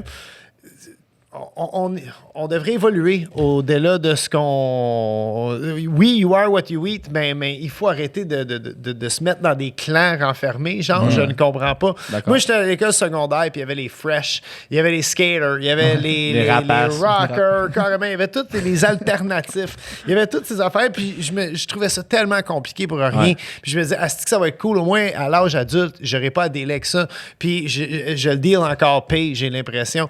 Puis oui, des fois, je bouffe un plat qui est à base de légumes, mais je suis obligé de dire que ce plat-là, il est absolument végétarien. Non, je mange mon souper. C'est juste ça que je bouffe. Puis quand je bouffe du barbecue, c'est pas un pied de nez au vegan. Moi, je Pas un respecte... statement politique là, que tu es en train de faire. Là, c'est Non. juste... Non, mais moi, je respecte tout le monde, Ah ouais. puis j'apprends de tout le monde. J'apprends autant du gars qui est carnivore, qui refuse de manger une asperge dans son année, que j'apprends de quelqu'un qui refuse de manger un steak. C'est juste que moi, j'aime absorber tout ça, puis moi j'aime que le monde découvre le plus d'affaires possible. Ouais. Je trouve, puis c'est encore là, c'est correct. Moi, je respecte le monde qui font, mettons, qui sont vegan pour l'éthique animale. Je respecte ça absolument. Je trouve ça beau. Même, j'aimerais ça avoir la volonté moi-même de le faire, mais j'aime trop le fromage. OK? Fait que je le fais pas. Mais en même temps, j'essaie de pas faire chier le monde avec ça. Puis je pense que c'est là que si au lieu de se mettre dans un clan puis juste pitcher des roches comme au bord du mur. Si on s'approchait du mur, puis on jasait un peu, puis on l'a fait même dans mon ancien podcast, Bob le Chef Live, où j'ai reçu Looney avec la gang de la brasserie Opéra, qui sont des vikings, littéralement, de la cuisine. Et on a fait une espèce de planche grill, un mix grill, tu sais, barbecue, où il y avait d'un côté de la frontière, on avait nos légumes, puis de l'autre côté, on avait notre viande, mais on était capable de se rejoindre à la frontière, d'avoir une discussion intelligente sur tout ça, tu sais, au lieu de juste se fermer. Fait que c'est ça, je veux dire, je fais des plats de lentilles, mais des fois, je mets du fond de veau dedans, puis j'appelle ça des lentilles bourguignonnes. Puis si tu as un plat végé, je le sais pas, c'est un esti de bon plat, par exemple. Denise Bombardier l'a aimé. Ah ouais? Fait que, Si Denise, elle aime ça. Si Denise, elle aimait ça. C'est la légitimisation. Ben d'affaires qu'elle aime pas, mais si elle aimait ça, c'est fort. C'est malade, par exemple, parce que j'ai cuisiné pour elle un matin dans le cadre de l'émission de Penelope McQuaid, puis j'étais fucking nerveux. Je suis comme, ben voyons, vous voulez que je cuisine pour Denise Bombardier, vous m'envoyez comme, tu sais, comme, faites juste me tirer avant, là, mettre fin à ma carrière, tu sais, puis c'est vrai que c'était intimidant parce que je me suis dit, je vais mettre les chances de mon bar était déjà comme dans le studio, puis il lisait les nouvelles, fait que, tu sais, je pouvais aller la saluer, fait que j'ai dit bonjour, Madame Bombardier, puis comme, bonjour! Puis là, je suis comme, oh my God, man! Comme, ça va pas vous mal. portez une casquette sur un plateau de télévision. Je pense que je l'ai pas porté. C'est ça. Je vais la laisser chez nous, Denise est là. J'ai tout mis de mon bord, des manches longues pour pas voir mes hosties de tribal lettres, puis yes. Une chance t'as fait ça, parce que là, elle aurait pas aimé ton plat. Mais au final, elle m'a dit que s'il servait un plat de lentilles aussi bon que ça en Bourgogne, qu'elle serait peut-être restée plus longtemps. J'étais comme malade, man, t'sais. Mais après ça, la pauvre fille qui était là pour faire la sommellerie, elle avait une bouteille de bulles, puis elle a dit ma fille, la vie est beaucoup trop courte pour boire des bulles. On boit que du champagne. Puis j'étais comme, my God, hein, c'est malade. Tellement élitiste, là. C'est tellement merdique. C'est malade. Ah, en même temps, faut que tu respectes quelqu'un qui sait ce qu'il aime dans la vie. Eh oui. Je suis 100% d'accord avec toi de respecter puis de se retrouver à la frontière puis de pas catégoriser les gens. Oui, excuse, on est allé loin. Ouais, non, avec mais tout ça. il n'y a pas de stress. Je pense que la seule chose qu'il faut garder en tête maintenant, c'est l'urgence climatique. Oui. Fait que, tu sais, moi, mettons, si tu me dis, moi, le samedi, je me fais un steak, je m'en calisse. Tu sais, fais ton steak le samedi. Moi, où est-ce que j'ai vraiment plus un problème, c'est dans la culture de manger de la viande à tous les jours. Mais non, mais c'est pas bon pour la santé. Mais non, non en plus. c'est C'est là qu'il faut alterner. Sauf que ça, justement, tu sais, mettons souvent dans le discours dans le discours que tu viens d'avoir, qui est extrêmement nuancé, de dire, tu sais, tout le monde, on se respecte entre nous. Souvent, ce discours-là est un peu interprété de la façon de c'est ça, crissez-moi à paix, je veux manger ma viande tout le temps, tu sais. Oui. Ça, fait que c'est comme là qu'il y a une nuance à faire en dire, oui, je comprends, tout le monde, mangez ce que vous voulez. Mais soyez conscient quand même de qu'est-ce que vous mangez. Mais c'est parce qu'en même temps, on va pouvoir se pitcher des roches comme ça tout le temps. Parce que tu vas dire au carnivore que ça prend 10 000 litres d'eau pour faire un livre de steak. Lui, il va te dire, mais ça prend 30 litres d'eau pour faire une amande. Fait que, tu sais, c'est. Ouais, Puis. tu prends pas du lait d'amande. Moi, j'ai lu. Comment ça s'appelle le livre? J'ai complètement oublié le nom du livre. La fin de l'alimentation, qui est un livre allemand traduit en français, qui est très intéressant, qui montre que tu sois vegan, carnivore, quoi que ce soit, we are fucked, OK, en tant que société. Définitivement. C'est justement, puis il montre, tu sais, qu'autant la culture du porc en Iowa, comment c'est horrible pour les gens autour, mais que l'agriculture, plus à base de plantes en Californie, c'est complètement dévastateur. Je veux dire, les gens de Los Angeles n'ont plus d'eau pour qu'on fasse du lait d'amande dans des boîtes à 8 piastres. Ouais. C'est là où c'est qu'on tire la ligne. Fait que c'est là que je pense qu'il faut Sur avoir toutes ces affaires-là. exactement. C'est là qu'il faut qu'on se retrouve en plein milieu puis se dire, OK, faut manger moins de viande, faut faire attention à ça, faut faire... Puis c'est vrai que c'est une urgence. En même temps, j'ai comme un espèce de peut-être confiance stupide en la technologie. que depuis que le monde est monde, qu'on voit la fin du monde qui s'en vient, hein, peut-être qu'on a des signes, mais je me dis que au final, tout devrait s'arranger. Il y a quelqu'un qui va trouver une solution. Ça finit tout le temps par s'arranger. Peut-être que j'ai une espèce de vision utopique là-dessus, mais en même temps, la vie est trop courte pour que je passe toute ma vie à paranoïer sur est-ce que la fin du monde, je vais la vivre. Si je la vis, ben écoute, je ferai partie de l'histoire pour l'histoire qui n'existera plus. Pas, mais c'est ça, je veux dire, je pense que justement, on se conscientise assez en tant que société, surtout au Canada. On fait vraiment des beaux efforts comparativement à nos voisins du Sud, pour réduire les CO2, pour justement moins d'emballage, mieux manger. Il y a encore des efforts à faire, absolument, mais déjà, au moins, le Canadien moyen est au courant de ce qu'il y a à faire. Dites-moi pas que les gens des provinces du milieu, puis le pétrole, puis tout ça. OK? Mais je pense qu'au moins, on est conscient que le problème existe, puis on essaie de faire de quoi déjà pour que ça aille bien. Pour changer une espèce de problème, c'est un problème de mentalité aussi, 100%. tout ça, qui est ancré dans des générations. Ça prend tout le temps une couple de générations avant que tu passes à d'autres choses, mais je pense qu'on va s'en sortir. Je pense que déjà là, je check comment c'est cool, la jeune vingtaine, comment ils sont vraiment conscients de ça. Puis moi, je rencontre beaucoup de jeunes dans la vingtaine, soit par le skateboard ou par la cuisine ou toutes ces... Puis ils ont vraiment pas le même discours, admettons, culinaire que moi j'avais à l'époque ou sur l'écologie. Ça a changé beaucoup. Exactement. Ouais. Fait que je me dis, man, eux autres vont être parents, puis dans pas si longtemps que ça. Puis ça va déjà être mieux, mais quand leurs enfants, eux, vont être parents, là, je pense qu'on devrait être rendu, tu sais, on va avoir mis les sacs en plastique derrière nous. À la vitesse que ça augmente, c'est sûr que ça va être exponentiellement mieux. Le problème, c'est est-ce qu'on se rend là? Ouais. Puis justement, est-ce que, mettons, tu as dû adapter ton offre, puis, mettons, les styles de recettes que tu faisais, puis ce que tu t'offrais avec le temps? J'aime penser que j'évolue avec le public. Tu sais, ce que je faisais il y a 15 ans quand j'ai commencé un couscous avec ton... Malgré qu'un couscous, ce qui traîne dans ton fond de frigo, moi, je trouve encore que c'est très relevant en 2020. Mais j'aime penser que les recettes ont un peu évolué avec le fil du temps. J'aime penser que l'auditoire qui m'a suivi depuis le début a appris quelque chose, fait qu'ils sont capables quand je les amène. Mais j'essaie encore la philosophie, c'est de cuisiner avec des produits d'épicerie, puis cuisiner avec le moins de vaisselle possible, puis avec des produits accessibles le plus possible. Moi, mon but, c'est pas de t'envoyer vers le cultivateur bio. Moi, c'est de t'intéresser à la cuisine. Puis une fois que tu t'es intéressé à la cuisine, là, par la suite, tu sais, achète le livre de Bob le Chef avant d'acheter le livre à Normand Laprise, admettons. C'est ça, PH, tu me disais tantôt, tu disais ton livre, c'est le premier livre de recettes Je l'ai amené ici, c'est le premier livre. Ben, c'est pas moi qui l'ai acheté, c'est ma mère qui me l'a donné en cadeau. Mais le premier livre de recettes que j'avais, c'était le tien. C'est la famille Quentin d'avoir contribué à mon loyer.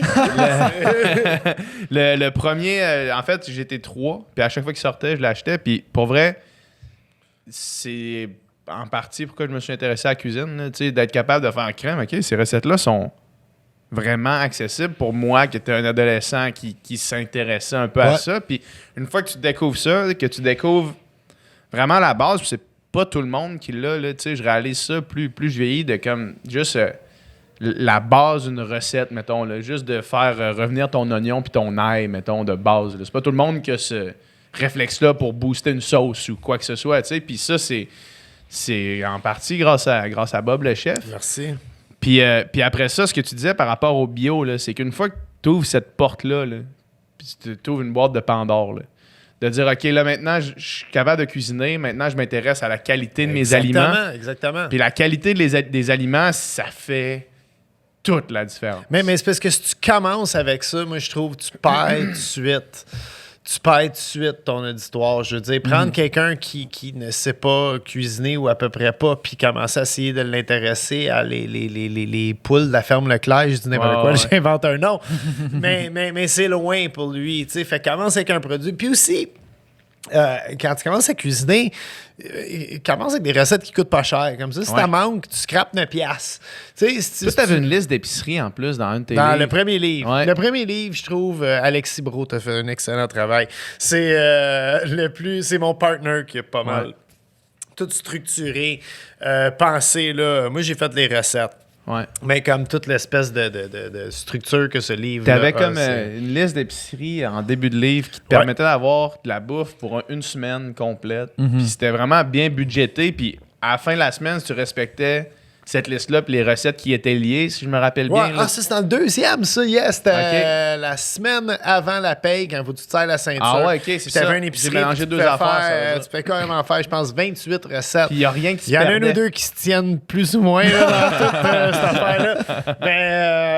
Mais le principe était très bon. Puis, là, ça, moi, ça m'a appris le gaspillage alimentaire Oui. dans les maisons parce que là, tu arrivais avec une épicerie, puis à la fin de ta semaine, tu avais utilisé tout. Fait que, mettons, tu as un chou-fleur, tu en utilises la moitié dans une recette. Là, juste de même, là, je pense pas qu'il y a.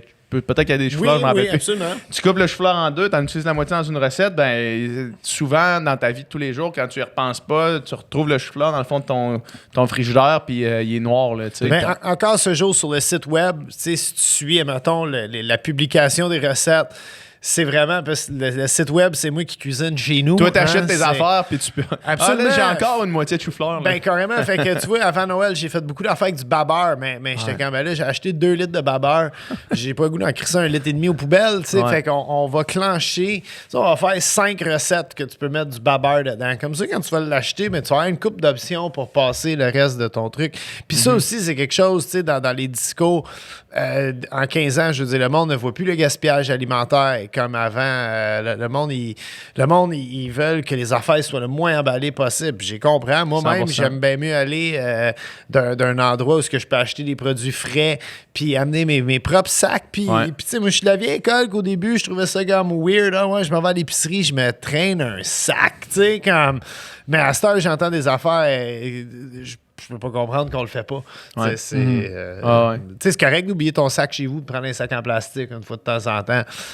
Puis, souvent, les sacs en plastique, tu le réutilises, mais il faut pas que ce soit la seule Faut pas que ce soit solution. ta béquille. Là. Exactement.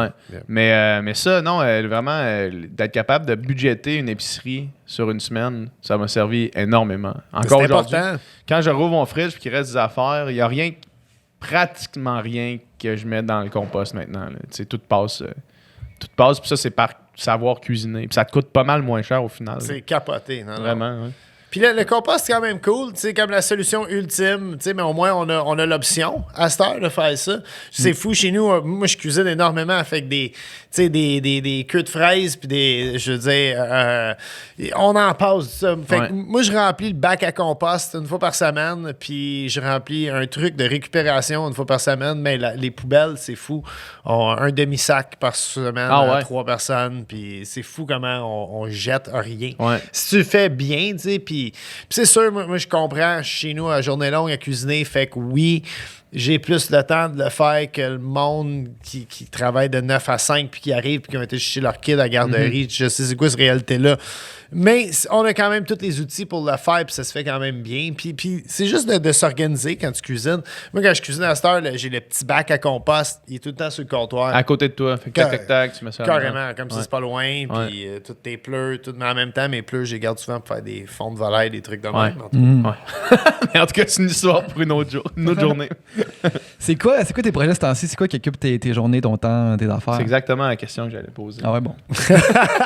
On est connectés, moi. Puis Ça Je va travaille beaucoup sur le développement de recettes. Ouais. J'ai peut-être un projet de livre en 2020. On dit pas 2020, en 2020. Que je fais avec des amis, mais tu sais, on verra où ça mène. C'est pas un livre de recettes. C'est Ok. plus, Ok. c'est un livre sur ce qui me tient à cœur le plus dans la cuisine. J'en dis pas plus que ça. OK. Mais sinon, j'ai toutes sortes de trucs. J'ai un nouveau show qui s'en vient avec le maître du grill, Steven Reichlin, cet été. Puis je suis bien excité de travailler. C'est-tu lui qui a fait un esti de gros la livre? Bible du barbecue. Ouais, C'est vraiment c'est le king du barbecue. le summum du barbecue. C'est un gars vraiment génial. J'ai vraiment hâte pour vrai là, de travailler Quand avec tu lui. dis un show avec lui, c'est un show sur plusieurs épisodes? Ouais, on va faire. Ça va être au canal. Mon Dieu, je veux dire le bon canal. Le canal Zest. OK, ouais. Puis je pense que les premiers shows vont être en ondes là, au mois de mai. Fait Ok. que c'est un C'est de tournée ou? Non, Ok. on commence dans pas long. Là. Yeah. Fait que non, ça c'est Ça, pas ça mal va être cool. hot, ça. Ouais, ça. Fait que j'ai ça. Sinon, ben l'été s'en vient. Fait que c'est tous les festivals. Je traverse le Québec en long et en large. J'adore ça. Pour vrai, c'est l'aspect de ma job que j'aime j'aime le plus, c'est de faire des démonstrations de cuisine devant le public. Dans les festivals de bouffe. J'aime ça jaser avec le monde, j'aime ça. Tu sens leur pouls. Tu sais ce que le monde il donne des suggestions, des fois meilleures que d'autres, mais j'aime vraiment ça. Non, puis c'est vrai, il y a du monde, je pense que il aime pas toute cette attention-là. Mais quand moi, je me pointe d'un festival, tu sais, c'est mon 9 à 5 à moi. Ouais. Tant que je suis sur le site, tu peux me gosser tant que tu veux. Vraiment, ça me fait tout le temps plaisir que le monde me jase. Puis il me parle de tout puis de rien, pour vrai. Là, T'as-tu fait une coupe de combat de chef? Pas ben. Je suis pas bon, man, là-dedans. T'es pas bon, mettons. T'es pas bon dans le genre, OK, on dévoile les aliments, puis go. Ça, t'es-tu bon? C'est malade quand je suis pourri. Ah ouais? En fait, là, moi, je suis un très bon cuisinier de ligne. Je suis le gars que tu veux derrière les poêlons quand tu vas faire 250 clients. Mais j'ai pas le goût d'élaborer le menu. Moi, j'ai le goût... j'aime ça, développer des trucs, mais mes plating skills sont mauvais. Sont démodés aussi. Ça fait longtemps que j'ai pas été... Ça fait 4 ans que j'ai comme pas été derrière les fours d'un vrai restaurant. Autant que je mange beaucoup dans des restaurants, des fois en plus, tu sais, je vois comment que le plating, si tu veux, le décor de l'assiette a changé au fil des ans. Des fois, tu remarques ça? Ah, absolument, oui, je remarque ça. C'est quoi les trends en ce moment? On empile beaucoup moins la bouffe qu'au début des années 2000. Au début des années 2000, là, si on pouvait faire de quoi qui était haut comme la tour de Pise, t'avais des patates pilées d'un emporte-pièce, des tomates rôties, un nid d'épinards, un filet mignon là-dessus, du beurre maître d'hôtel, de la laitue sur le dessus de tout ça. Hey, man, ça un peu croche comme la tour de Pise, c'est encore mieux. Si il fallait que le serveur marche droit, t'amenais pas 3 assiettes de la shot, je te jure. Faut que t'essaies de couper ton steak, mais il est sur des patates pilées. Puis moi, ça me confond en tant que client. Est-ce que ça veut-tu dire qu'il faut que je mange tout comme dans une bouchée? Une bouchée, c'est ça. C'est pour ça que c'est empilé même. À cette heure, c'est beaucoup plus séparé. T'as comme de la viande à 3 endroits dans l'assiette, une couronne de fleurs entre tout ça. Des des pointes de sauce que je sens. Ouais, genre une petite goutte là. Carrément, tu sais, c'est complètement différent Mais je trouve ça beau, je trouve ça... moi, ce qui est le plus important, c'est la température de ce que je bouffe. Je trouve qu'au final, c'est bien cool de faire une crise de belle assiette, mais ça arrive en avant, ben frette, elle vaut pas 35$. Je veux dire, j'aime mieux avoir de quoi qui est tout croche, mais au moins qui est à la bonne température. Mais... T'es-tu un client qui est tough? Non. Moi, s'il y a un cheveu dans mon assiette, n'importe quoi, j'arrive en quelque part, le service est long. Vraiment, je comprends ce qui se passe. J'arrive en quelque part, j'ai commandé après le groupe de 20. J'aurais dû me grouiller le cul et commander avant eux autres. Ouais. Comme ça, le cuisinier aurait sorti le petit 2 bien vite. Puis, mais c'est ça.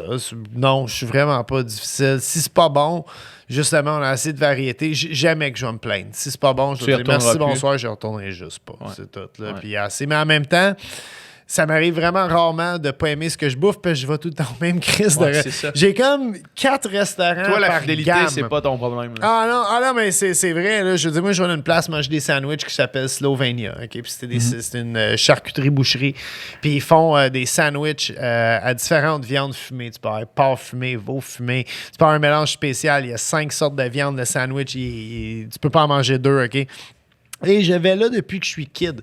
Mon père, il habitait Napoléon et genre Laval. Fait que le week-end, on allait sur Saint-Laurent faire l'épicerie. Puis si je causais pas de trouble, puis je faisais pas chier personne, j'avais droit à un demi-sandwich de Slovenia. Puis c'était une petite traite pour moi. Puis ça existe encore, le Slovenia. Et le dimanche, c'est fermé parce que c'est old school de même comme business.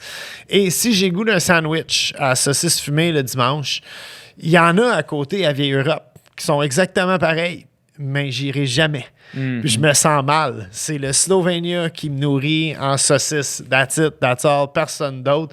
J'ai été plus fidèle au Slovenia que la plupart de mes blondes, OK? c'est... Tes blondes étaient jalouses du Slovenia, là. T'étais encore au Slovenia. Qu'est-ce qu'elle a que j'ai pas? Des saucisses. Tu veux des saucisses? Fait que c'est ça, tu sais, ça c'est mon spot quand je bouffe sa rue. Puis sinon, tu sais, je vais à j'ai 2 restaurants de sushi que je vais à. J'ai jamais été au Tri Express essayer les sushis de Monsieur Tri. Je suis sûr qu'ils sont super bons. Je suis sûr que le monde va m'écrire, faut tes essais. Mais j'en ai un pour la livraison, puis un quand je vais aller m'asseoir, that's it. Tu sais, j'en mange pas plus que ça des sushis anyway. Ça sert à rien d'avoir 5 restos à sushi dans la vie. J'en bouffe pas assez pour y aller, puis profiter de ces... Puis c'est ça, fait que je vais... sais, le monde souvent, il vient essayer mon resto, puis j'ai le goût. Mais quand vient le temps d'y aller, on dirait que je choke, tu sais, puis je retourne tout le temps à mes bons vieux anciens où ce que Les je bonnes sais, vieilles pantoufles. là. Absolument. Puis je sais, en plus, si je l'échappe un peu, ils me connaissent, ils vont me laisser aller. Ça sera pas grave. C'est pas vrai, je l'échappe plus. Je suis rendu pas mal tranquille à cette heure.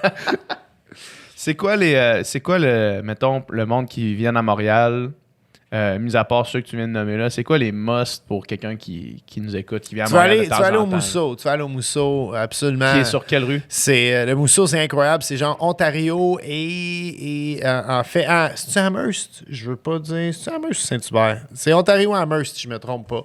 Et écoute, c'est incroyable. C'est Antonin Mousseau-Rivard, un autodidacte de la cuisine. Il n'a pas été à l'ITHQ. Lui, il est allé cogner aux portes en France. Il a appris des meilleurs. Il a développé son propre style sur plusieurs années. Il a ramené ça à Montréal.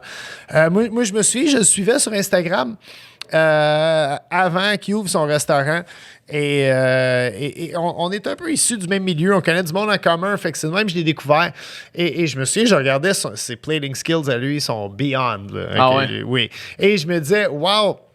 Ça, c'est un style qui n'existe pas à Montréal. En même temps, je me disais, ça va être soit un hit ou un miss. Ça va soit être... Qu'est-ce qui est unique dans ce qu'il fait? Écoute, c'est un resto pour du monde. Il a catché. C'est la nouvelle génération de chefs, puis il fait les choses de sa façon, des produits incroyablement bien travaillés, des techniques qu'on ne verra pas ailleurs. Il a déjà fait un menu tout basé sur la couleur, puis être capable de réussir un tel exploit, c'est malade. Tu sais, parce que le mettre sur le papier, ouais, puis que ça veille cheese, c'est bien facile, mais le faire... Mettons, si tu prends une assiette mauve, là, puis tout est mauve dans ton assiette, c'est ça que tu veux dire? Ouais, genre, il a fait... peut-être que je décris mal comment il a fait ça, puis je veux pas qu'il m'en veuille, mais... Déjà que tu parles beaucoup de son resto sur le podcast, je pense que ça va être correct. C'est une cuisine d'exception, puis ce qui est fun aussi, c'est que souvent...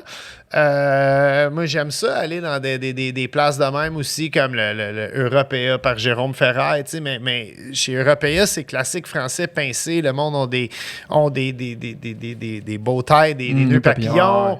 Puis, je veux dire, tu sais, c'est de la petite musique pimpante. Au Mousseau, c'est du hip-hop. C'est Antonin qui fait la playlist. Puis, si t'aimes pas l'hip-hop, parce qu'il y a beaucoup de monde qui sont allés et disent, ben là, c'est juste du hip-hop. Mais vas-y pas, Calis. C'est cool qu'il y ait un restaurant pour justement la nouvelle génération qui aime manger de la nourriture gastronomique, puis ça tombe bien parce que c'est comme la meilleure que la ville offre, bar none. Est-ce qu'il est reconnu à l'international? Ou? Il commence à faire sa bosse. Il gagne plusieurs prix. Il y a des cuisiniers, d'ailleurs, on parle souvent de pénurie de main-d'œuvre. Lui, il a la chance d'avoir une si bonne réputation que le monde autour du monde veut venir travailler pour le Mousseau. Puis c'est là qu'il est capable, lui, d'aller chercher les meilleurs cuisiniers puis offrir vraiment le meilleur produit. Mais, tu sais, si tu as comme de l'argent à dépenser, puis avant de mourir, tu veux manger le meilleur repas que Montréal a offert, moi, je suis fidèle à lui. Es-tu dispendieux beaucoup? Ben, dans la catégorie de restaurants dispendieux, c'est dispendieux abordable. C'est sûr que, admettons, là, puis on va dire les vrais chiffres. Là, admettons, tu prends le menu dégustation, puis tu sais, qui doit être à peu près 80$ par personne. Fait que tu es à 80$, mais à taxe puis le type, tu es à 110$. OK? Mais avec ça, tu as le menu dégustation 20$. Puis moi, j'étais un sucker pour cette affaire-là. C'est un 10 services, mais pour un autre 80$, tu peux avoir 10 verres de vin. Yo! Moi, j'embarque dans le projet. Qui fit avec tes services. Tu sais, vas-y pas avec ta date Tinder si tu vas payer pour les deux. Parce que là, tu vas dire, 400$, tu sais, ça, c'est un peu cher. Mais si pour une fille que je sais même pas si le courant va passer. Là. Exactement. Pendant 10 services, c'est long si t'as pas de conversation. Mais vas-y avec quelqu'un que t'es sûr que vous allez chacun payer votre facture. Tu n'auras pas l'air cheap en disant on va séparer la facture. Puis tu vas t'en tirer à peu près 200$. Je dis pas que tu devrais y aller une fois par semaine. Moi-même, je fais pas ça. Mon comptable dirait le contraire, mais en tout cas. Yeah, tu sais. Tu vas vivre une expérience unique. Là. Carrément. Mais il faut que tu aimes le hip-hop. Si tu n'aimes pas le hip-hop, vas-y pas. Non, mais j'ai ça, des commentaires, comme j'ai pas aimé la musique, c'est que tu aurais dû te renseigner. Est-ce que ces restos-là, moi, j'étais un fan, mettons, des émissions de haute gastronomie, puis des chefs, puis des étoiles Michelin. Ces affaires-là, moi, ça m'intéresse, là, mettons, suivre ces affaires-là, la cuisine moléculaire, ces trucs-là. Malheureusement, depuis que je suis vegan, j'ai plus vraiment la possibilité d'aller dans ces places-là, tu sais. Parce que moi, mettons, je suis très près de ça. Là, ce que tu me parles là, un 8 services avec qui me coûte 200$ avec 8 verres de vin, c'est exactement le genre d'activité que je ferais dans un événement spécial. Je ferais pas ça, mettons, pour aller souper un mercredi soir, mais mettons, c'est ma blonde. C'est la fête de ma blonde. Mais c'est là que check bien, OK? Puis c'est que ça, je trouve ça cool. Puis justement, quand je parle de la nouvelle génération, un gars comme Antonin, au départ, quand il a ouvert Le Mousseau, c'était tout un menu fixe. Puis ça, en tant que cuisinier, moi, j'aime ça aller au restaurant. Puis je pense même pas à qu'est-ce que tu fais juste m'amener de la bouffe puis de l'alcool. C'est pour ça, pour moi, c'est le reste, ça va. Mais il s'est rendu compte qu'une bonne partie de la clientèle, que justement, il aimerait ça avoir un menu vegan. Puis tout. Fait que annexé à son restaurant, il y a le Petit Mousseau.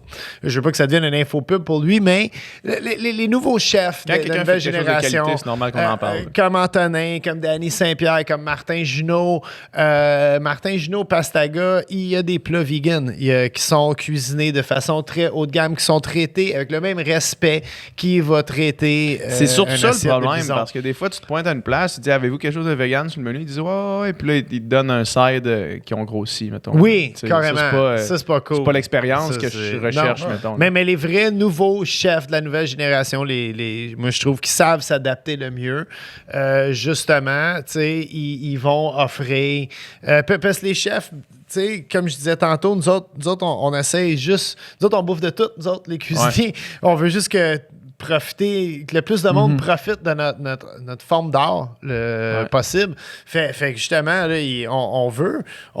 Puis c'est un dépassement de soi-même. Moi, c'est quelque chose que j'aimais beaucoup de faire végé pour un mois. Ouais. C'est que ça changeait complètement, pas juste ma façon de me nourrir, mais de cuisiner aussi. Puis ça me forçait à travailler des légumes d'une façon que j'aurais peut-être pas pensé à les faire. Puis ça devient plus que quand le légume vient, le main attraction de l'assiette, tu fais pas juste le blancher puis le rissoler dans l'huile d'olive. Tu le formes en boulette, tu fais une croquette, tu le frites, tu fais quelque chose. Il y a quelque chose qui se passe avec tout cet aliment-là. Puis je pense que justement, l'espèce de nouvelle mouvance de plus jeunes chefs embarquent dans cette mouvance-là. Puis essayent justement de varier leur menu. Puis c'est ça, the name of the game, c'est faire de l'argent. Hein. Au final, c'est que tu veux attirer le plus de gens possible. Je pense que c'est nécessaire parce qu'il y a clairement une demande pour ça. Là. Absolument. Puis, moi, je suis pas vegan, je suis végé.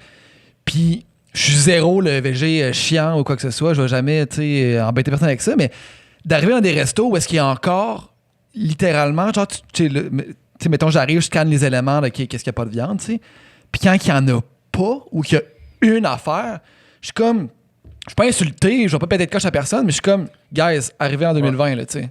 Parce qu'il y a une demande qui est là, puis si vous suivez pas, le monde va aller ailleurs. Là, moi, j'aime ça quand ils mettent dans le menu aussi puis qu'ils ne mentionnent pas que c'est un plat végétarien. Ouais. C'est là que j'aime ça le plus parce que justement, ça va inciter quelqu'un qui n'est pas végétarien à le prendre. Ouais. Il y a des manicotti aux épinards puis à ricotta, mais c'est pas besoin de dire que c'est dans la section végé. Il y en a qui vont voir la petite feuille verte puis ils vont dire « Ah non, ça c'est pour les végés. » Ben, c'est ça. Moi, je trouve les vrais chefs font les vraies choses, comme dirait le roi Enoch. J'ai aussi d'autres sages paroles comme mon médaillon touche à mon pénis. Non, absolument. Un grand chef. Le roi, il en a sorti une coupe de bonne. C'est pas le roi pour rien. Mais c'est ça, tu sais, je trouve qu'à cette heure-là, on s'en va vers ça, justement. Puis je trouve les chefs le font, ces jeunes chefs-là le font d'une belle approche parce qu'ils le font pas en prêchant, ils le font de façon naturelle, organique. Puis c'est comme ça que ça devrait se passer, je pense. Puis j'ai une autre question par rapport à ça pour toi. C'est où le pays dans le monde où tu as le mieux mangé? Ah, man, c'est tough à dire. C'est malade. J'étais allé au Mexique la semaine passée pour un projet T'étais où? T'étais-tu dans un... J'étais à Puebla, qui est la région centrale de la cuisine mexicaine, où il y a une influence encore de la cuisine aztèque.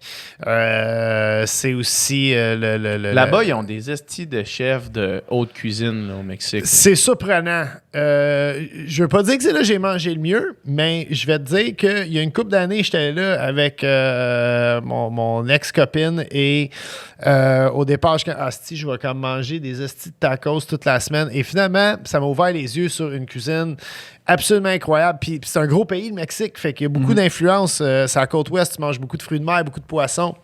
Là, j'étais vraiment dans les terres centrales où il y a les volcans. tu manges beaucoup d'insectes. Puis moi, je suis pas un gars... Je suis pas un gars qui mange des insectes. J'étais un gars urbain, OK? J'étais rapporté, ça fait 3 ans, j'ai mon permis de conduire. Moi, je suis genre le gars... Je mange pas ces terrasses, et ça, c'est pas une joke, les guêpes me gossent. Okay? Ouais, moi, ça gâche mon souper quand il y a une petite bébite dans ma bière puis tout, là, je bouffe en dedans. T'as pas de shack au milieu du bois, toi, là? Oui, mais ça, c'est différent parce que je m'en vais dans leur territoire. Okay. Fait que mais quand ils viennent dans le mien, ça me fait chier. Okay?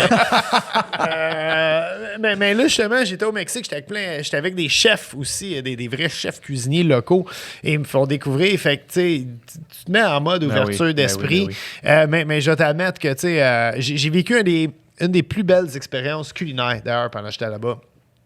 On tournait une espèce de série. En fait, ça sort quand, le podcast? Ça sort dans peut-être un mois, à peu près. Ah, OK. Bon, en fait, c'est ça.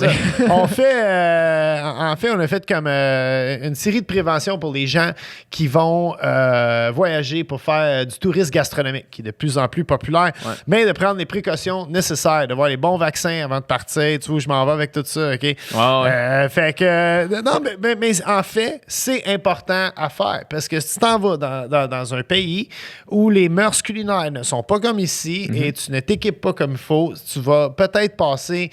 Puis moi, je suis allé dans des places vraiment traditionnelles où tu manges des tacos de la queue à tête, là, des tacos de cervelle de veau servis là, sur un marchand, sur un coin de rue à 11h du soir. C'est ça, là, tu sais. Fait que prends le vaccin, man, puis sois pas malade, pour vrai. Passe pas tes vacances à chier ta vie. Mais la nourriture était complètement exceptionnelle. Et c'est ça, j'ai vécu une des plus belles affaires de ma vie parce qu'on était en plein tourneur d'une espèce de campagne. Et en plein en plein tournage, le chef invité du tournage, il est comme, on va aller déjeuner avec mes parents. Puis je suis comme, ah man, non. Tu sais, moi, je veux finir. Puis pas mal, toute l'équipe, on est comme, ben non, on veut juste finir le tournage. Là, comme, ça coupe le vent du tournage bien raide. Puis ses parents, en fait, ils ont une terre d'agriculture où ils font pousser du maïs. Et on passe le petit déjeuner avec les employés de la terre. Fait qu'on déjeune avec les agriculteurs, puis on bouffe un repas traditionnel mexicain où il y a une espèce de... C'est comme un genre de gruau à base de maïs. Puis il y a un panier avec des serviettes chaudes puis des tacos. Il y en a aux pommes de terre, il y en a aux criquettes. Puis la mère a fait des tortillas frais sur une panne en cuivre, sur une espèce de faux en brique dans le milieu d'un champ, OK? Et elle fait des tortillas frais. Et tu sais, la culture mexicaine de prendre son temps. Et ça a été comme une leçon de vie. On était tous pressés, mais là, on est tous assis ici. On mange la meilleure bouffe. Comme elle a fait de la guacamole fraîche devant nous autres. Tout s'est fait frais devant nous autres. On a apprécié le moment. Puis on s'est comme tout rendu compte qu'on était apprécié pourquoi de tourner, comme pour retourner à Airbnb pour voir la Tecate Light. Puis à la fin du repas, no joke, le volcan s'est mis à cracher de la boucane. Puis on était comme... OK, ça c'est comme... Tu sais, j'étais allé dans des macarons Michelin à Lyon, admettons, et je pense que cette expérience globale culinaire-là, c'est comme une des affaires les plus hautes. Puis ça a été comme une leçon de vie, de comme des fois, tu devrais juste prendre ton temps et laisser la vie mener son cours. C'est très philosophique pour quelqu'un comme moi. Mais en tout cas, j'ai trouvé ça sharp, pour vrai, là, de vivre ça, puis de vivre ça avec eux. Je trouvais que c'est quelque chose... tu pars en vacances, ça t'arrivera probablement pas d'aller dans un champ en plein milieu de nulle part au pied d'un volcan pour manger des tacos faits avec de l'herbe que tu cueilles à terre puis des insectes puis que c'est bon au final en plus. Tu sais, ça a été... mais sinon, dans les pays que j'ai vraiment aimé la nourriture, j'ai bien aimé la nourriture au Portugal. Justement, une espèce de diète végétarienne. J'ai mangé des sardines dans un truck stop au Portugal. Puis encore une fois, c'était comme une affaire spirituelle puis je revenais de Fatima. et ouais, c'est ça. Je venais d'aller à une messe à Fatima, puis en revenant, j'ai mangé des sardines. Puis je me souviens, j'avais tellement avec Dieu à ce moment-là. Là. Absolument, au point que ces sardines étaient tellement bonnes que j'ai recommencé à fumer à smoke le temps de me remettre de ce repas-là. Ça faisait comme 3 ans, mais j'étais comme, man, ça, c'était des estis de bonnes sardines. Je veux une Marlboro Light. Ça va compléter le cercle de la vie. C'est bon. Là, je vais Les toucher sardines au étaient divin. tellement bonnes que ça m'a fait de recommencer à fumer. Absolument. J'ai arrêté le soir même, là, mais avec ce Ça prenait repas-là, ça. je me dis smoke. Moi, ce que tu parlais tantôt de découvrir le plaisir de vraiment prendre son temps à manger, je fais un voyage au Liban avec mes amis, tu sais, puis qui est libanais, puis tout tournait autour de la bouffe. Ouais. Tu sais, c'est comme on se levait, là, on se préparait de quoi à manger, puis on mangeait dans des restos, puis tu sais, on prenait le temps de s'asseoir, manger longtemps, essayer des menus, puis tu sais, pendant ce temps-là, tu échanges avec des humains, puis tu sais, tu vis quelque chose ensemble. Puis là, après ça, on avait mangé, on faisait une activité, puis c'est pas long qu'on pensait déjà, ah ben là, éventuellement, il va falloir qu'on soupe. Puis là, après ça, là, tu te rassois, puis là, tu t'es reparti pour une coupe d'heure. Ouais. Fait que juste un voyage à prendre le temps de manger avec du monde, à goûter des affaires, man, c'est tellement... On est tout le temps en train de... Moi, personnellement, je suis tout le temps en train de manger ça presse. Si je me fais un souper, puis je veux que ça aille le plus vite possible parce que je retourne faire mes Tu affaires. manges devant l'ordi, man, en faisant Ouais, en gossant sur des shit. Prendre le temps de manger, man. Ben, un des meilleurs shows de cuisine qui a été fait, là, Ouais. c'est Charles-Antoine Crête qui a le restaurant La Plaza, sur la rue Saint-Hubert, qui est un autre, tu sais, dans les jeunes chefs. Ben, il y a de mon âge, là, mais on se considère C'est les jeune. jeunes chefs. On se considère jeune. Mais lui, il faisait une émission à TV5 qui s'appelait À table avec l'ennemi, où il prenait des gens de cultures différentes, puis il les forçait à s'asseoir autour d'une table et de discuter autour de des plats. Et les gens mettaient rapidement leurs différences de côté en découvrant la nourriture de l'autre culture. Et c'était complètement génial. Je pense que pour des raisons d'assurance, puis il y avait eu comme il était dans les pays du Moyen-Orient, puis il me semble que ça allait tourner à quelque part, quelque chose de violent arrivé, puis c'est pour ça qu'ils ont comme juste tiré à plug sur cette émission-là. Mais c'était une émission vraiment intéressante là, qui prouvait comment là, qu'il y a quelque chose de racoleur à la nourriture, de rassembleur surtout. Ah oui. Exact. Puis tu vois, c'est une des recommandations, mettons, au niveau guide canadien, c'est de prendre le temps de manger, puis manger avec des gens. Là, tu sais. Oui. Ben moi, je découvre tout le temps les pays. Tu sais, je suis pas un gars de tout inclus. Je suis jamais allé dans un tout compris de ma vie. Ouais. Puis même quand on voyage avec Fiston, on essaie de l'amener vivre la vraie expérience, puis de montrer que les gens, tu sais, si t'es à Cuba, tu manges pas des hot dogs, mange du porc trop cuit. Même si tu le manges plus longtemps, puis t'aimerais ça manger un hot dog, ferme ta gueule, puis mange de la bouffe locale. Ben oui, parce que c'est la culture, man. C'est tellement défini, puis ça passe tellement par là. J'ai l'impression que tu peux pas comprendre une culture sans avoir goûté. C'est Exactement. Puis C'est ça en quelque apprend chose beaucoup. quelque chose que tout le monde fait. Tout le temps. Ouais, c'est ça, exact. C'est quelque chose que tout le monde fait, pas nécessairement 3 fois par jour, mais que tout le monde fait tout le temps. Puis on a une belle culture au Québec. Puis il faut la partager. Il faut pas Faut avoir l'entretenir honte. aussi. Faut pas avoir honte de la poutine. Faut pas avoir honte du ragoût de pâte, le ragoût de boulette, puis de la tourtière.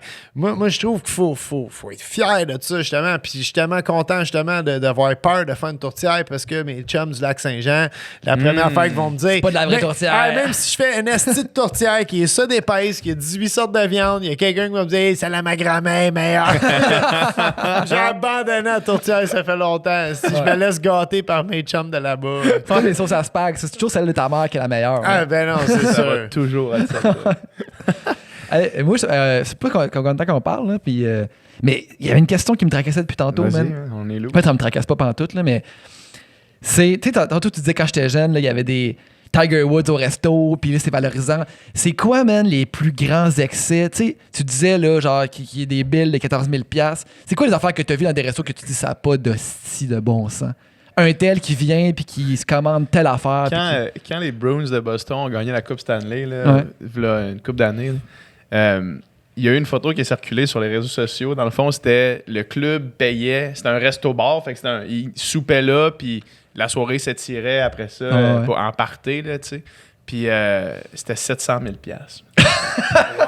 Ils ont mis, c'est la carte de crédit du club qui payait le party. Puis là, c'est comme tout le monde qui rentre dans le bar. Évidemment, tout le monde, j'imagine qu'il y avait l'équipe, l'entourage, les joueurs, les amis, la blonde. Il devait pas avoir monsieur, madame, tout le monde qui pouvait rentrer dans le bar, là, mais c'était open bar, open bouffe, open tout ce que vous voulez pour tout le monde qui est dans le bar. Oui, mais l'affaire, en tout cas, je sais pas si ça se compte. Je suis en train d'y penser, mais... Si le monde qui vont se rendre jusqu'au bout du podcast, ça serait un bon petit cadeau pour ce monde-là. Ouais. En passant, ce podcast est filmé au 780 boulevard Tachereau. Pas vraie adresse. Dans un certain restaurant très haut de gamme avec des propriétaires des investisseurs semi-douteux. Semi-louche. On a fait comme le souper des full patch d'un certain groupe de motards une année où ils sont tous arrivés avec leur patch puis des guns comme dans des banquettes comme à côté du gars puis le resto était réservé juste à eux puis c'était comme leur meeting annuel de gros boss puis il avait laissé il avait acheté des forfaits spa en tout cas à toutes les serveuses du restaurant et mais comme des week-ends non c'était malade, il avait dépensé de l'argent, il avait payé de l'alcool au cuisinier puis tout puis je sais que éthiquement tu devrais pas faire ça, mais quand tu as genre 22 ans, puis tu travailles dans le resto où tu voulais travailler, puis aussi, je mentirais dire qu'à 22 ans, j'ai la même éthique que j'ai maintenant. Ça m'impressionnait et j'avais juste hâte d'en venir puis de dire à mes collègues « Yo, man, tu créeras pas à ça, man! À soir, c'était malade! » Il y avait des guns, puis... mais c'était quelque chose. Puis le bill... Le bill s'était élevé très dans les 40 000 $ à peu près, puis ça s'était payé en cash. Et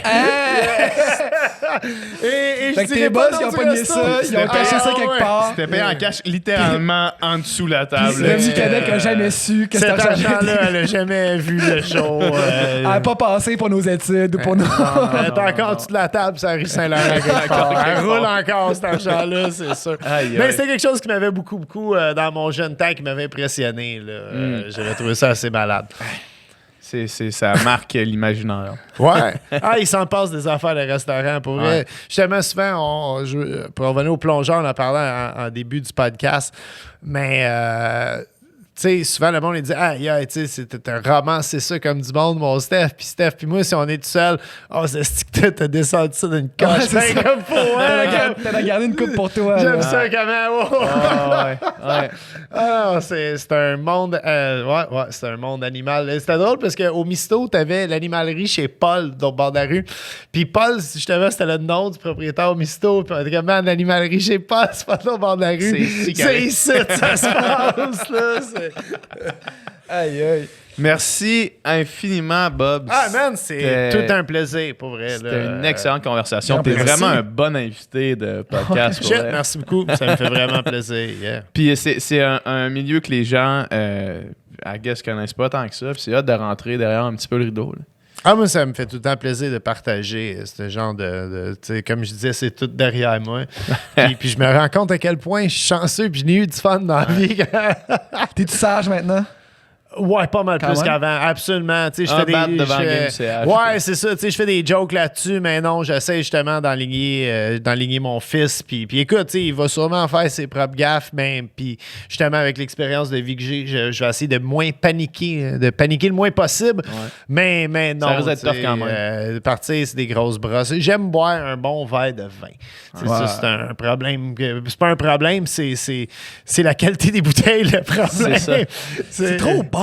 C'est trop bon. Fait du moins bon. Absolument. Je trouve un bon vin qui coûte moins cher. C'est ça. On dirait que j'aime juste les bouteilles à plus de... En tout cas, je vais pas dans les caves en disant ça. Où est-ce qu'on invite le monde qui sont ici dans le podcast?